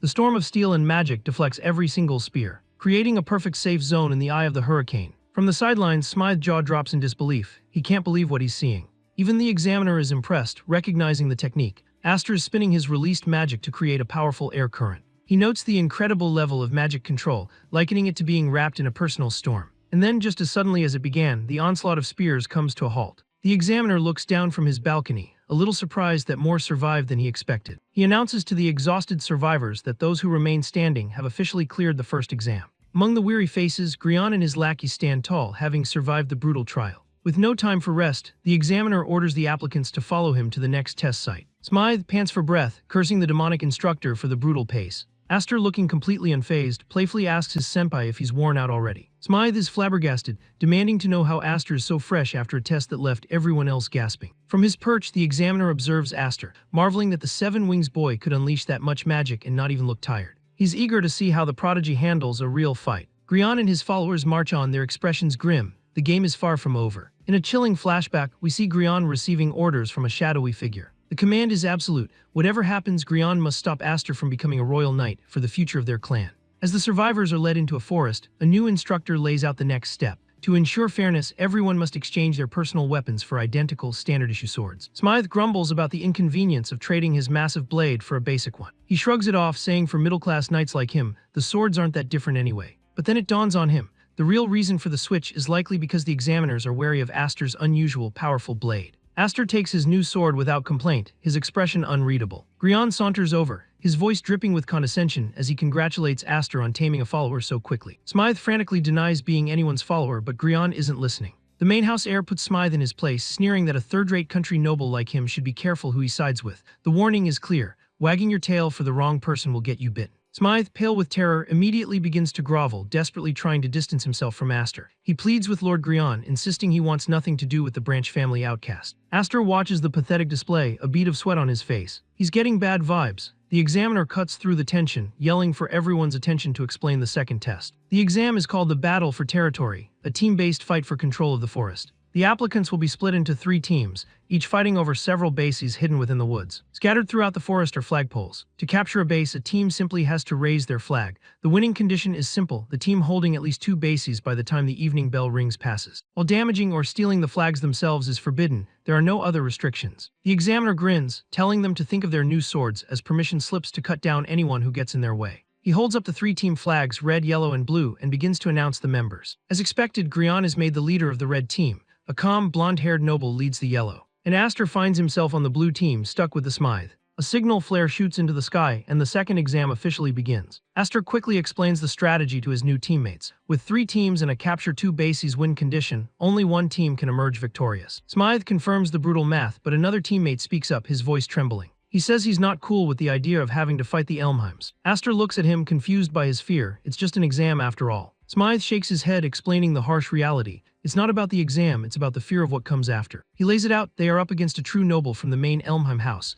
a family known for its tyranny and unforgiving nature. To even point a sword at Grion, even under the rules of the exam, is to risk their entire future. The consequences could be dire: stripped of their knightly status, or worse, their entire family line wiped out in retaliation. Simply put, nobody in their right mind wants to make an enemy of the Elmheim clan. Hearing this, Aster asks the question: are they just going to give up? Smythe scoffs that there's always next year, which is better than being erased from existence. He looks at Aster with pity and disdain, saying a monster like him wouldn't understand the fears of a weakling. And just like that, Aster is left completely alone, abandoned by his team before the test has even truly begun. He reflects on the situation, unable to blame them. He'd almost forgotten the terrifying reputation the Elmheim name carried. They are a clan of absolute tyrants, an untouchable force that you must never ever defy. And Grion, with his cruel smile and powerful backing, is the living symbol of that reign of fear. But Aster just smiles wryly to himself. On the outside, he's just as much of a weakling as they are. With no other choice, he takes off running, deciding to tackle the challenge solo. He notes the strange quiet, wondering if the other teams are just being cautious. Reaching one of the bases, he finds an unexpected sight: a lone figure waiting for him.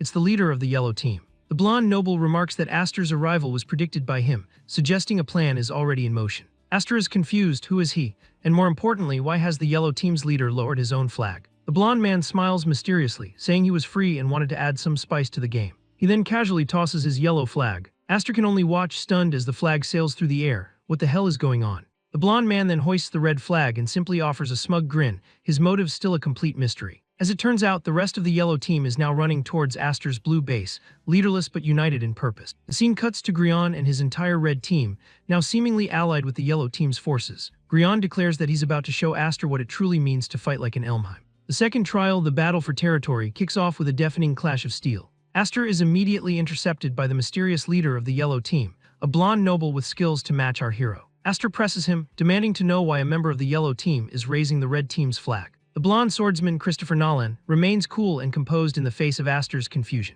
With a smug grin, he reveals that he and the Elmheim clan have formed an alliance to take Aster down. From a high perch, one of the examiners watches the duel with great interest. He recognizes the blonde noble as Christopher Nolan, heir to the renowned Nolan house of swordsmanship and a 5 wings prodigy in his own right. The examiner recalls that during the spear trial, only 2 candidates managed to pass without breaking a sweat. Those 2 were Aster and Nolan, but because of the rules of this team battle, only one of them can pass. Back in the fight, Aster is still trying to process the alliance, blades ringing out with every parry. He points out the obvious flaw in their plan: even if 2 teams join forces, only one can be declared the winner. Nolan just smiles, confidently declaring that he's already decided the main house of Elmheim will be the one to win. He then drops a bombshell, revealing that his teammates and Grion's forces are already storming Aster's undefended base. A flash of concern crosses Aster's face for Smythe and the others, but Nolan cruelly dismisses his worry. He mocks Aster's naivety, asking if he really thinks Grion needed to threaten the other weaklings to secure their cooperation. Nolan explains that the world of nobles is built on a strict hierarchy. You don't stand in front of a speeding carriage. He lunges forward, proclaiming that this is how the powerful are meant to act,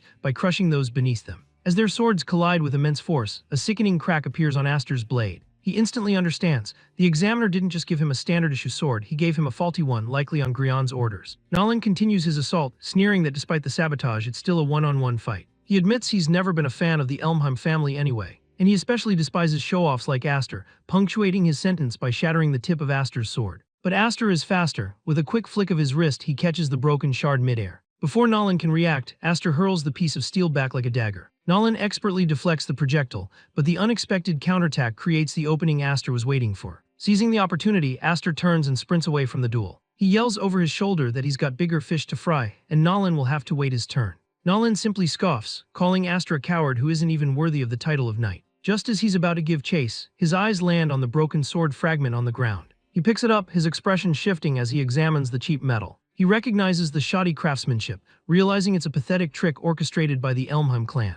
Meanwhile, Aster races towards his camp, hoping he isn't too late to save his teammates. He arrives to find a scene of total betrayal. Grion is perched casually on the wall, flanked by his forces. Grion mockingly welcomes his cousin, surprised that Nolan couldn't even manage to stall him properly. He gloats that with 3 bases now under their control, his victory is all but assured. Aster's eyes are cold as he ignores the taunts, asking only one thing: what happened to his teammates. Grion's smug expression wavers for just a moment before he glances down into the base. Suddenly, Aster feels the cold tip of a sword press against his back. He turns to see his own teammate Smythe holding him at sword point, backed by the rest of the blue team. Smythe is shaking, stammering that he warned Aster from the very beginning that only a fool would defy the Elmheim clan. The betrayal is complete. Aster is now completely surrounded by his former allies. Grion laughs from the wall, remarking that even simple country folk know which Elmheim to side with. He holds up 2 fingers, telling Aster not to be naive. This isn't about numbers, it's about strategy. They've already won. With red flags flying over 2 bases, they've already fulfilled the winning condition. Aster now stands utterly alone, a single warrior against 2 combined teams. Grion lays out his checkmate. Even if Aster manages to capture a base, he has no teammates left to defend it. Their strategy is simple: let Aster wear himself out and then swoop in to reclaim any lost territory. With a final, arrogant smile, Grion declares the game is over. As long as they hold 2 bases by the end, they win. But Aster isn't broken. His grip tightens on the hilt of his shattered sword. His golden eyes blaze with fury as he promises to make sure they can't do a single thing. He'll cut down every last one of you. The traitors flinch at his killing intent, but Grion just laughs it off. He calls Aster's bluff, pointing out that his broken sword is completely useless. On Grion's single command, his army moves in to encircle their lone target. He mocks Aster, asking if a 7 wings without a weapon is really any better than being wingless. He dares Aster to take them all on right here, right now. To everyone's surprise, a smirk plays on Aster's lips. He admits that Grion has him. He commends his cousin, stating that the plan was actually better than he expected. Smythe and the others can only watch in stunned silence, unable to comprehend what's happening. Then Aster tosses the broken sword aside, leaving himself completely unarmed. Grion's face contorts into a mask of pure ecstatic victory. He's done it, he's won. The shattered blade clatters to the dusty ground. But just as Smythe attacks, Aster moves with blinding speed, his eyes glowing with an eerie red light. He effortlessly dodges the strike and lands a brutal kick, sending the traitor flying and disarming him in one fluid motion.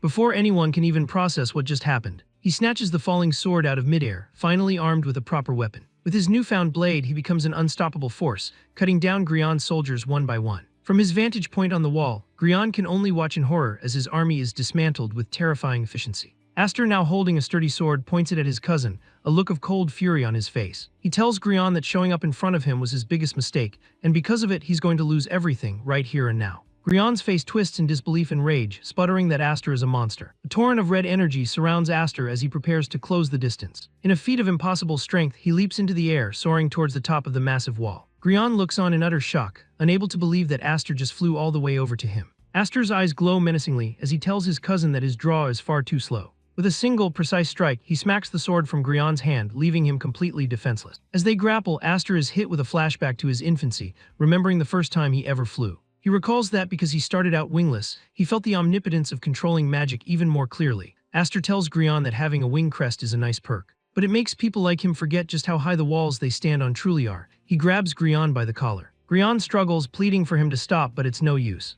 Aster lifts him effortlessly, explaining that the wall Grion thought was so high is actually pitifully low from his perspective. With a vicious smile, Aster prepares to deliver the final blow. A massive explosion of red energy erupts from the top of the wall, shaking the very foundations of the fort. The shockwave sends a plume of dust and smoke billowing into the sky. Back on the ground, Smythe and the other traitors stare in stunned silence, wondering what just happened to Grion's forces. One of them spots a figure emerging from the smoke-filled archway. It's Aster, walking calmly out of the dust and debris. His golden eyes are cold and unfeeling as he approaches. He's dragging the battered and unconscious body of Grion by the scruff of his neck. He unceremoniously dumps his cousin on the ground, the fight completely drained from the arrogant noble. The remaining soldiers can only look on, frozen in utter terror. Grion, barely able to speak, orders his men to kill Aster, reminding them it's an order from Elmheim. But his words fall on deaf ears. His men are too terrified to move a muscle. Smythe quickly moves to pick up a fallen sword. Aster turns to him, his expression unreadable, and asks if Elmheim's retribution is really that terrifying. Smythe snaps, screaming that of course it is.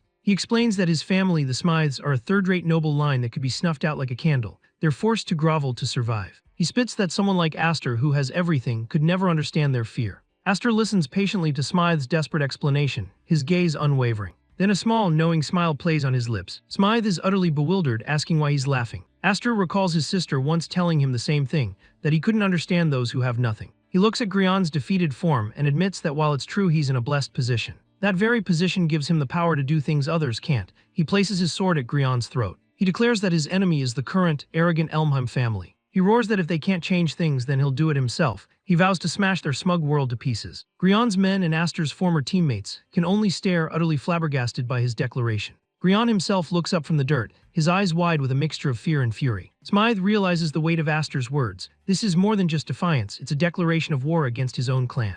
Aster looks at the terrified men, his eyes burning with conviction. He tells them that no matter how much they grovel, the current Elmheim will only betray them in the end. Their devotion will lead to a miserable death. He calmly states that if they don't like that future, their only choice is to fight. The 7 wings on his back, he proclaims, are the power to do just that. He stands over the fallen Grion, his message clear. He gives them a choice: side with the pathetic, groveling Elmheim represented by Grion, or side with him. The men are shaken to their core, caught between 2 impossible choices. Grion, mustering his last bit of strength, screams that he'll remember all their faces and names, threatening them with ruin if they betray him. Grion's men are terrified, knowing he's telling the truth. Smythe is caught in the middle, the weight of his family's future crushing him. His face contorts in anguish as he lets out a desperate cry. He drops his sword, a symbol of his surrender to fear. But then, with newfound resolve, he runs forward not to attack but to pick up his fallen blue armband. With tears streaming down his face, he walks toward the fallen blue flag. In a loud, clear voice that echoes through the courtyard, Smythe, eldest son of House Smythe, pledges his unwavering support to Aster F. Elmheim. Grion's remaining men are speechless. He actually did it.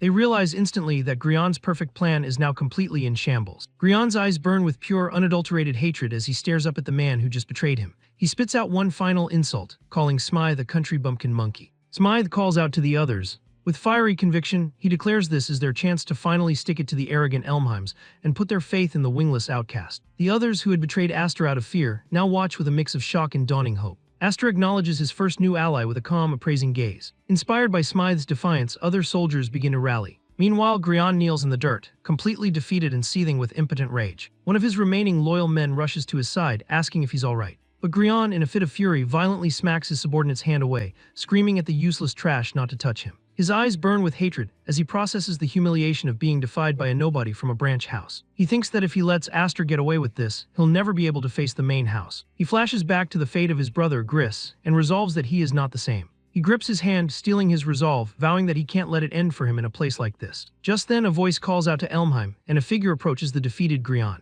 Grion looks up, his expression shifting from despair to confusion as he recognizes the newcomer. It's Nolan. Grion's despair turns to rage as he screams at Nolan, demanding to know where he's been. He points at Aster, reminding Nolan that he was supposed to deal with him. A wicked smile spreads across Grion's face as a new plan forms in his mind. He realizes that with Nolan on his side, they still have a chance. While Nolan might not have 7 wings, his swordsmanship is unrivaled. Grion hysterically orders Nolan to hurry up and cut Aster down. As Nolan approaches, he casually tosses the red flag to the Grion's face. He holds up a hand, stopping Grion's desperate hopes in their tracks. His eyes glowing with resolve, he declares that Grion's dishonorable methods go against his code of knighthood. With that, Nolan officially calls off their alliance. Grion recoils, completely stunned by this ultimate betrayal. The remaining soldiers are equally shocked, murmuring in disbelief that even the powerful House Nolan is turning on them. Now they have no idea who to follow. Nolan turns his attention to Aster, drawing his blade. The exam, he reminds him, isn't over. Aster calmly looks on, his expression unreadable, as if he expected this very outcome. Nolan prepares to strike, ready to pit his family's proud swordsmanship against Aster's legendary 7 wings. He faces his opponent, ready to settle things once and for all. With a flash of golden energy,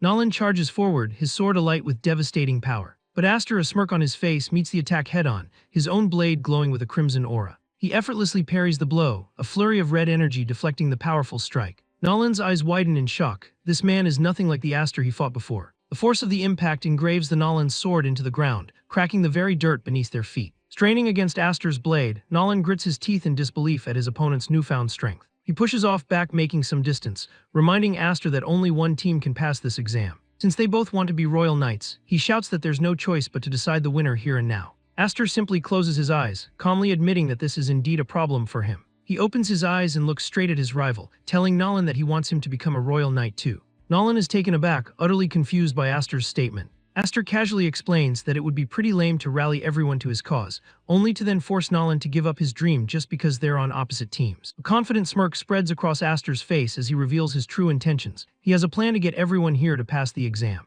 Nolan and the battered Grion can only stare in utter disbelief at his audacious claim. The other candidates are just as stunned, wondering if what he's suggesting is even possible. Aster admits he can't guarantee it'll work, but he's confident it will, as long as everyone cooperates. His plan, however, starts with the last person anyone would expect. He looks down at his beaten cousin, his expression unreadable. Extending a hand to the fallen Grion, Aster calmly says that it's time for them to make up. Sometime later, a strange sight appears at all three of the forts. The blue flag is raised, but tied to it are the red and yellow flags of the other two teams. The exam proctor storms in, demanding to know the meaning of this blatant mockery. Aster calmly explains the situation. The victory condition was to control 2 or more bases, but the rules never specified that only one team could raise a flag at each base, so the 3 teams simply formed an alliance and jointly occupied all of them. The proctor is enraged, accusing them of making a mockery of the exam, questioning if they'd just shake hands with an enemy on a real battlefield. Aster counters his logic, asking what he would do if the enemy was worth more alive than dead. The proctor rigidly states that as royal knights, the swords of the kingdom, they do not have the authority to make that call. He glares at Aster, utterly furious at this blatant loophole exploitation. Aster presses his advantage, asking if the proctor intends to fail them all. He points out that since no rules were broken, failing them would be a personal bias, an abuse of his authority. Getting in close, Aster adds one final, veiled threat. He asks if the proctor really thinks the powerful main house nobles will stay quiet if he flunks all of their children at once. The proctor is left thinking, trapped by Aster's flawless logic and political maneuvering. The scene shifts to a waiting hall, where the candidates have been ordered to wait for an hour. They anxiously wonder if they're all going to be failed for their stunt. Aster, however, remains calm. He tells them it's hard to say, but at the very least, they proved they were worthy of a serious discussion. Grion sits with his cronies, still fuming over the turn of events. Smythe can't believe it, remarking that he's shocked the rich boy Grion actually agreed to help. He asks Aster what he possibly could have said to convince him. Aster just gives him a sly, mysterious smile, saying it was nothing special. Suddenly, the main doors swing open with a bang. The proctor stands there, calling for their attention. Everyone jumps to their feet, the tension in the room skyrocketing. The proctor announces that the headmaster Mimir himself will now deliver the exam results. An unassuming older man enters, and Smythe whispers to Aster, questioning if this ordinary-looking man is truly the legendary headmaster. Aster shoots him a look, quietly telling his new subordinate to show some respect.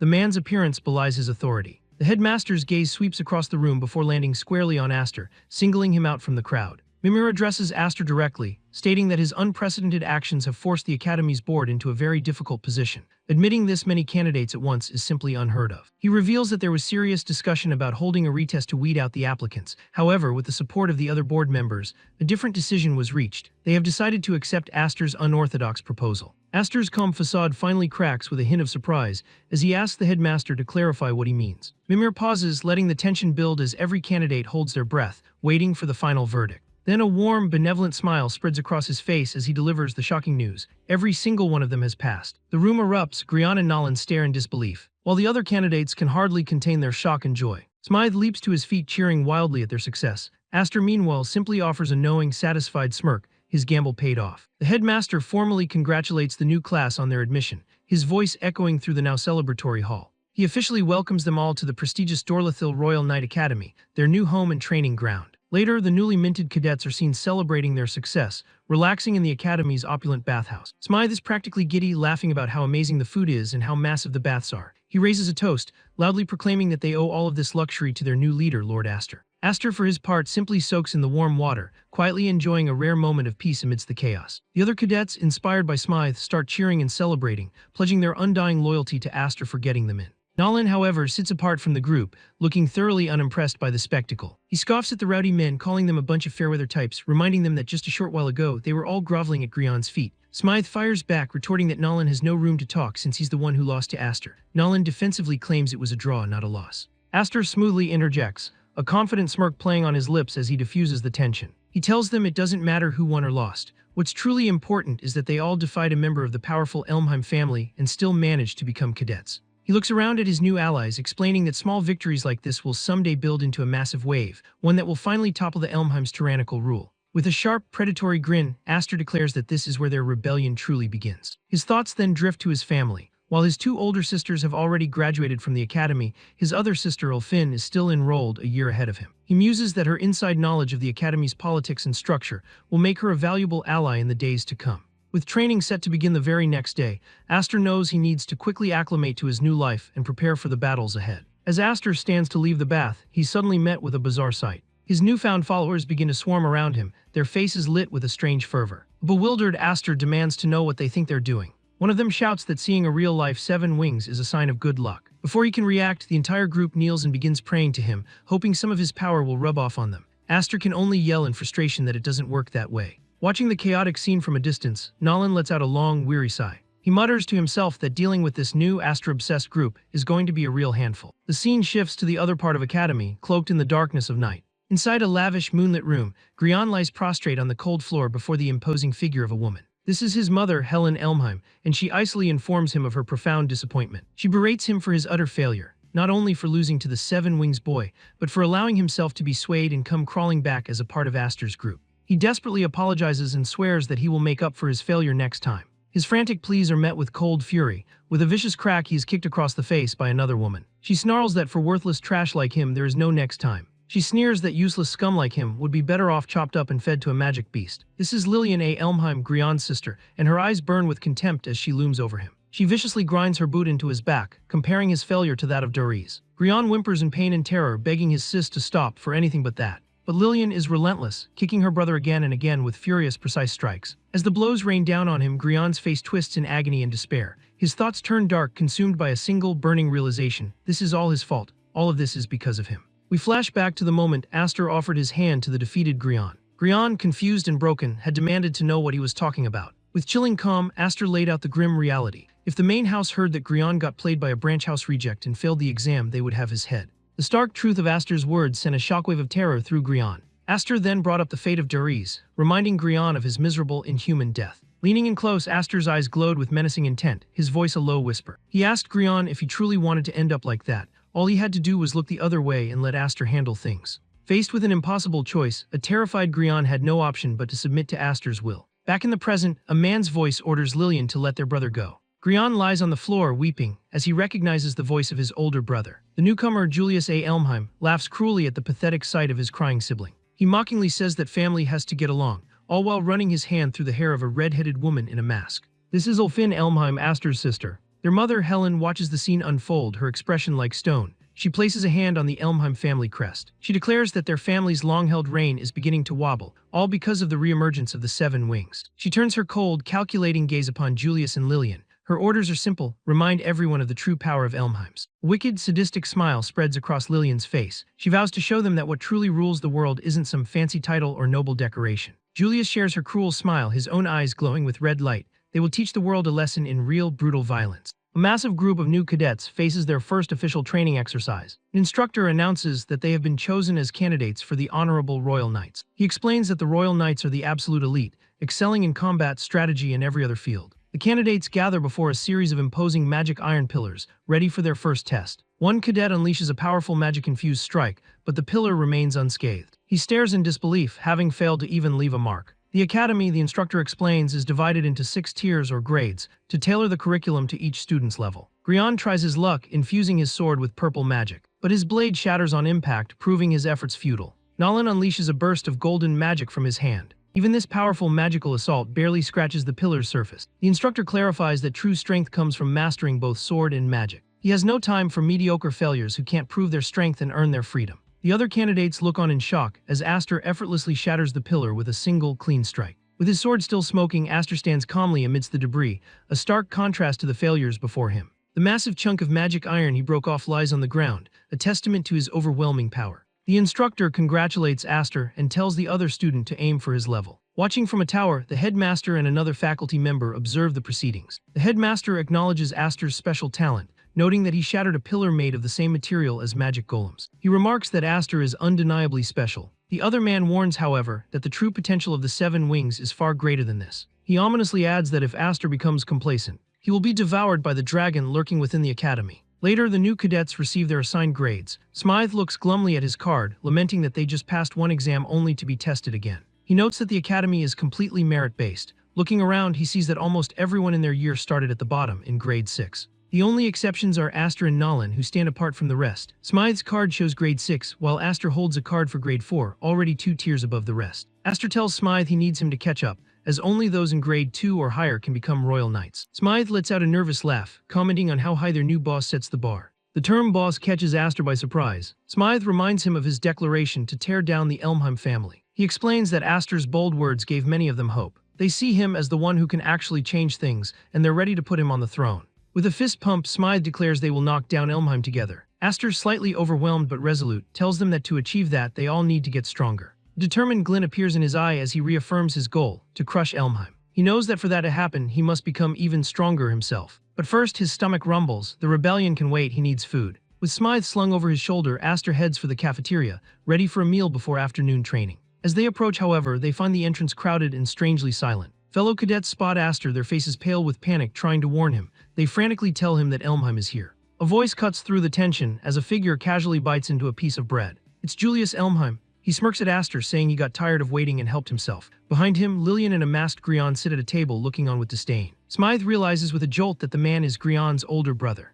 Aster confirms that this is Julius A. Elmheim, third in line for succession, and his sister Lillian. Smythe shudders, recognizing them as the most notoriously vicious and tyrannical siblings in the entire Elmheim clan. A flashback shows their reputation, built on a mountain of fire and defeated foes. Aster realizes with a sinking feeling that the two of them were here all along. Lillian gets up and saunters over, praising Aster's cute face. She mockingly adds that he's nothing like her ugly, good-for-nothing little brother who lies defeated at her feet. Grion whimpers in pain and humiliation, his face covered by a strange metal mask. Smythe recoils in horror, wondering what kind of creepy mask it is. Aster's expression darkens. He knows exactly what it is. He identifies it as the Iron Shackle, a punishment device the Elmheim family uses to correct their failures. Julius smirks, impressed that a branch house reject is so well informed. He steps on Grion's back, sneering at the pathetic sight. He mocks his brother for carrying the Elmheim name, but ending up in the lowly grade 6. To help him work harder, Julius has a special gift for him. With a sadistic grin, he forces the mask tightly onto his brother's face. He explains that the mask turns necessities like food, water, and even air into rewards. Those who wear it are forced to work themselves to death, driven by animalistic desperation.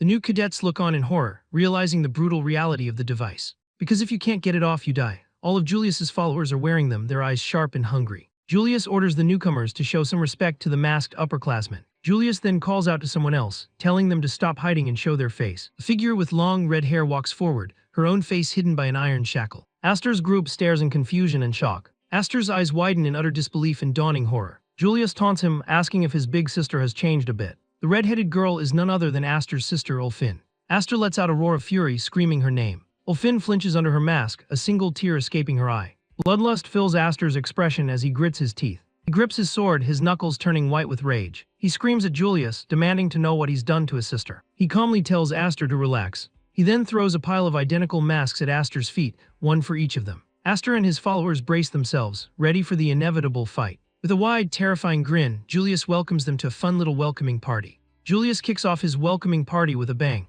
ordering his masked minions to attack the new cadets. He sadistically tells his followers that if they want to eat, they need to slap an iron shackle on every single newcomer. With their eyes glowing and swords drawn, the upperclassmen descend on the terrified first years. Smythe and the others try to defend themselves, but the masked seniors are on a completely different level. Even Nolan, a grade 4 prodigy, finds himself on the back foot against these relentless attackers. Smythe grits his teeth, realizing that while he expected a fight eventually, he never imagined it would be this soon or this one-sided. Overwhelmed, he desperately calls out to Aster, afraid they'll all end up as another one of Julius's masked puppets. But Aster isn't about to let his followers be taken down so easily. In a flash, he neutralizes 2 of the goons, proving he's not just standing by. A dangerous glint fills his eyes as he focuses on the real threat. His intense aura flares up, catching everyone's attention. He has only one target in mind. Ignoring the small fry, Aster cuts straight to the source, questioning what his cousin thinks he's doing. Julius tells him to relax, claiming this is just his twisted form of kindness. He sneers that Aster's followers are just unskilled nobodies who are coasting on his fame. He explains that letting such trash run around tarnishes the reputation of elites like himself. As the one at the top, he can't possibly allow such half-hearted weaklings to exist in the academy. Therefore, he'll personally take responsibility for whipping them into shape,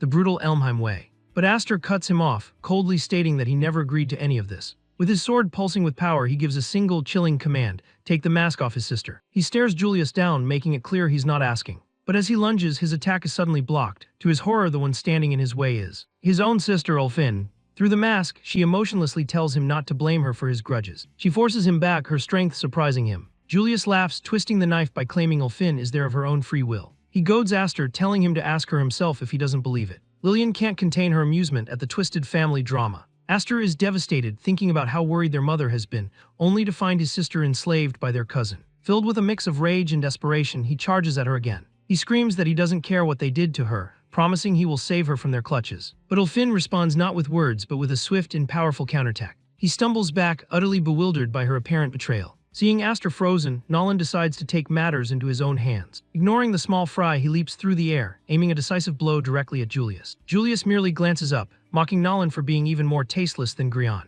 Nolan roars at the thought of someone like Julius calling himself a knight makes him sick, demanding he draw his sword. He vows to carve the meaning of Nolan's swordsmanship into Julius's very body. With a sneer, he catches Nolan's sword with own hand, mocking Nolan's righteous ideals. Nolan hesitates for a split second, sensing something is wrong. And in a shocking move, Julius, now wreathed in flames. Nolan's attack connects, but it's not the hit he expected. An intense burning heat radiates through the sword to the Julius arm. Julius's voice rings out, declaring that the only thing that matters is being the strongest. His own power amplified, he casually swats Nolan's blade aside. Nolan is sent flying, crashing to the ground in a heap. He's left gasping in pain, his arm and face covered in brutal burns. Smythe can only stare in horror at the severity of his injuries. As Nolan lies defeated, Lillian saunters over, dangling a mask. She declares that she'll keep the prideful boy as her special pet. She dismisses Smythe as worthless, her eyes only on her new prize. The siblings look down on the chaos, smugly asserting that being weak is a sin and only the strong have a right to speak. Julius turns his attention back to Aster, pointing out that he also used his strength to gather his little rebellion.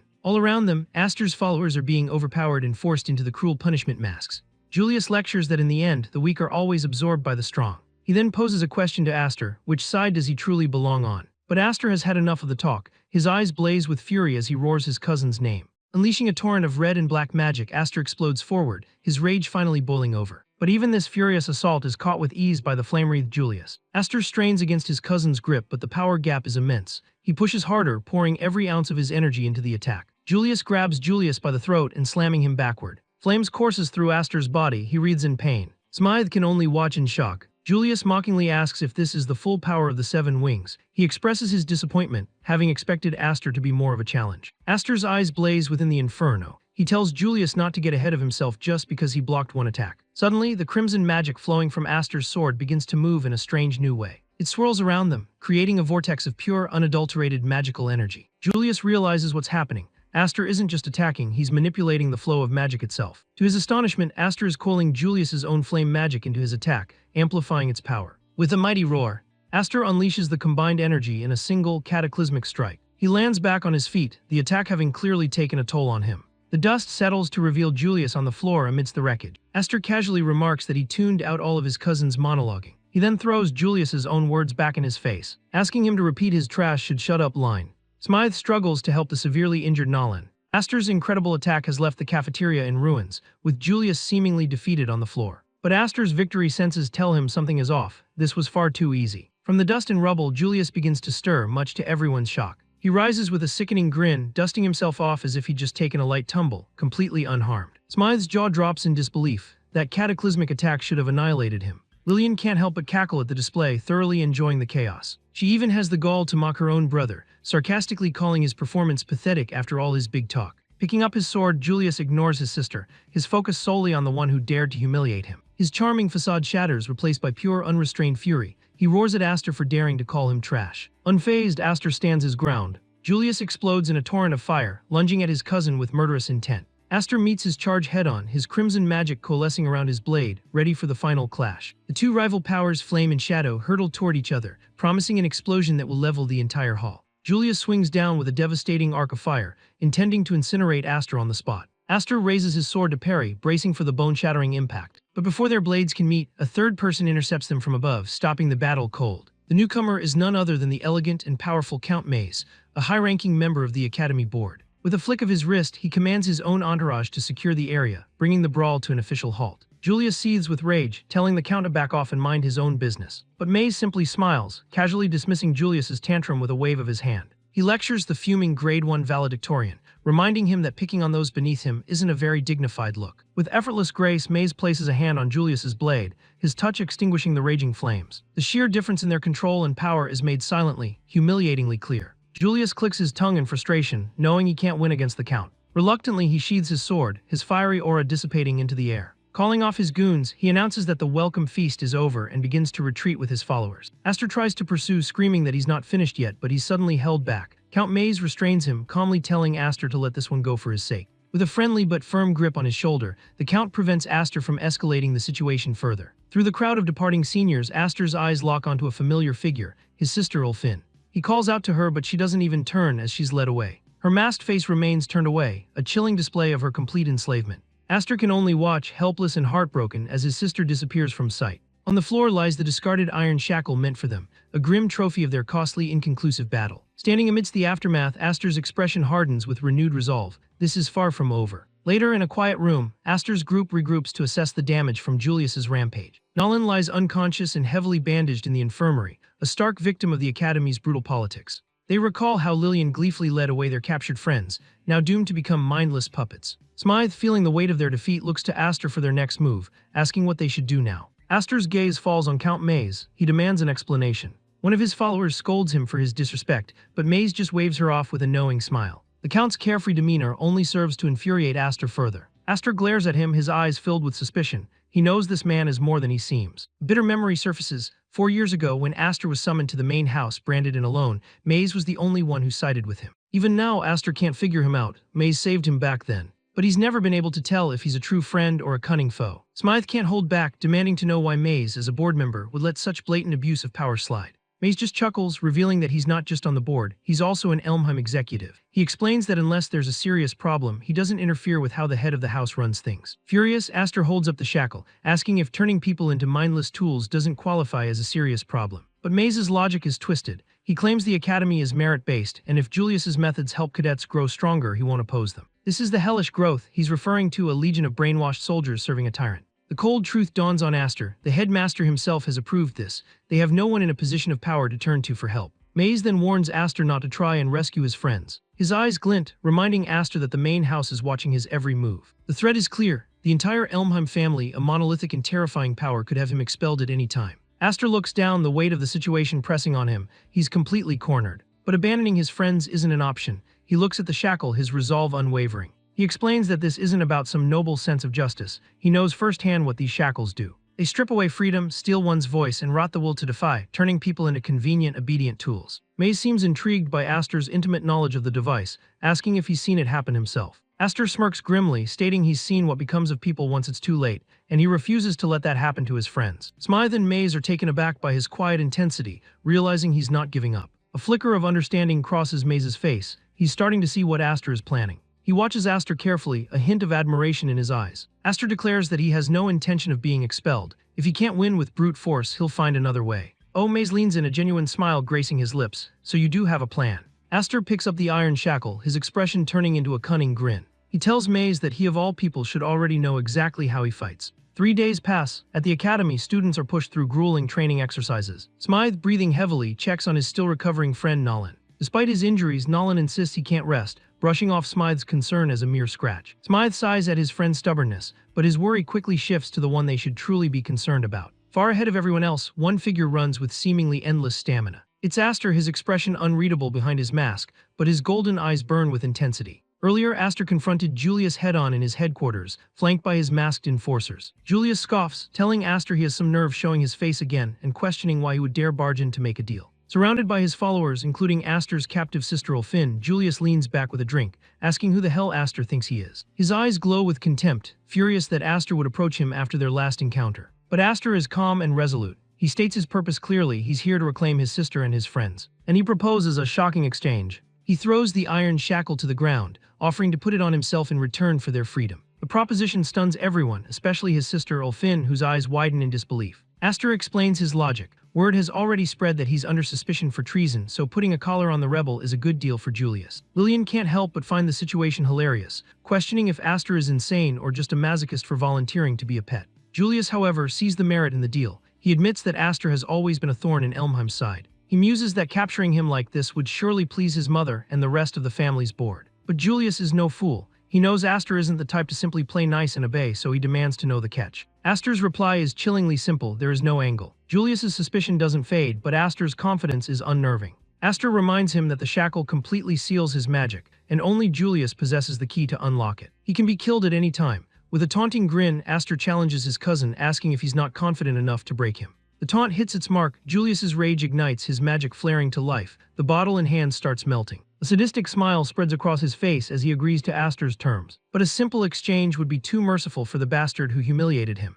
He smashes the bottle and adds a brutal condition to the deal. Aster must wear the shackle for 10 days with no food and no water. If Aster can survive this ordeal, Julius, with a mad grin, promises he'll let everyone go. Ulfin is horrified, knowing that this is an impossible task designed to kill him. She panics, certain that her brother is walking into a death trap from which he won't return. But Aster's resolve is unshakable. He accepts the terms and kneels, ready to receive his sentence. He knows that the iron shackles rot people from the inside, a fact he's intimately familiar with after being raised as a tool in the Elmheim house. He remembers the sister he once knew, fiery, stubborn, and strong. She was his big sister who was easily hurt, but never let anyone see that softness. But now that same sister can't even stand up to scum like Julius. She's just a weak and powerless shell. He makes a silent vow he will break those chains for her so they can truly talk again. And so Aster's ordeal begins. Back in the training grounds, the other students are being relentlessly drilled. An instructor screams at the collapsed cadets, asking who gave them permission to rest. Even Grian is pushed to his absolute limits, wondering why he have to endure this hell. Smythe and Nolan watch from the sidelines, noting that not even Julius's elite group is exempt from this brutal regimen. Smythe worries for their captured friends, thinking they'll perish from the harsh treatment before Aster can save them. But Nolan points out that one person seems to be karmically unaffected by the strain. Smythe looks over in disbelief at what he sees. It has been days now, and Aster is still running without any signs of fatigue. Nolan analyzes the situation logically. A normal person can only last 3 or 4 days without sustenance. A week at the absolute maximum, and that's only if they're conserving energy, not undergoing torturous physical training. Aster has been sparring and forced to swim with heavy packs day in and day out. By all accounts, he should have hit his limit long ago, and yet his pace hasn't slowed in the slightest. Nolan recalls an old rumor he once heard about the mythical seven-winged child. The legend says that before he was found, the infant crawled for kilometers through a snow-covered mountain, all alone. He asks Smythe if such a story were true, wouldn't that demonstrate an almost supernatural will to live? Smythe, for his part, dismisses it as a tall tale. Meanwhile, in the dungeons, the situation is far more grim for Aster's classmates. Lillian arrives for what she cruelly calls feeding time for the sewer rats. With a snap of her fingers, her magic activates. The shackles from the mouth of the captives drops. Their daily ration is revealed: a single, pathetic slice of cheese and 1 cup of water. One of the captives breaks down, crying that he's at his limit and this is going to kill them. Grian is reduced to begging his sister Lillian for something decent to eat. In response, Lillian simply stomps her boot into his plate, crushing the food into a paste. She sneers, telling him he shouldn't waste food when he could have just said he didn't want it. After all, she reminds them, there's someone else out there suffering far more than any of them. We see Aster sitting alone in the dark, silently enduring his trial. From a balcony above, Julius feasts on a juicy steak, sadistically watching his cousin's torment. He turns to Ulfin, who is forced to sit beside him, and mockingly asks if she shouldn't go cheer her admirable little brother on. Or perhaps he jeers with a demonic grin. She can't even look him in the eye. Knowing he only ended up in this state because of her, his taunts are followed by a roar of laughter. The psychological torture works. Ulfin trembles, whispering her brother's name, consumed by guilt and helplessness. Back at his feast, Julius's glee is tempered by confusion. He had assumed Aster had some kind of trick up his sleeve. Yet for days, Aster has shown no sign of resisting at all, simply sitting there and taking it. The question hangs in the air. Is he seriously planning to endure the full 10 days? A wicked grin spreads across Julius's face. Fine by him. He decides he'll enjoy the show and see just how long his cousin's pride can last. But little does he know, Aster's will is forged from something far stronger than pride, and his golden eyes still burn with resolve in the darkness.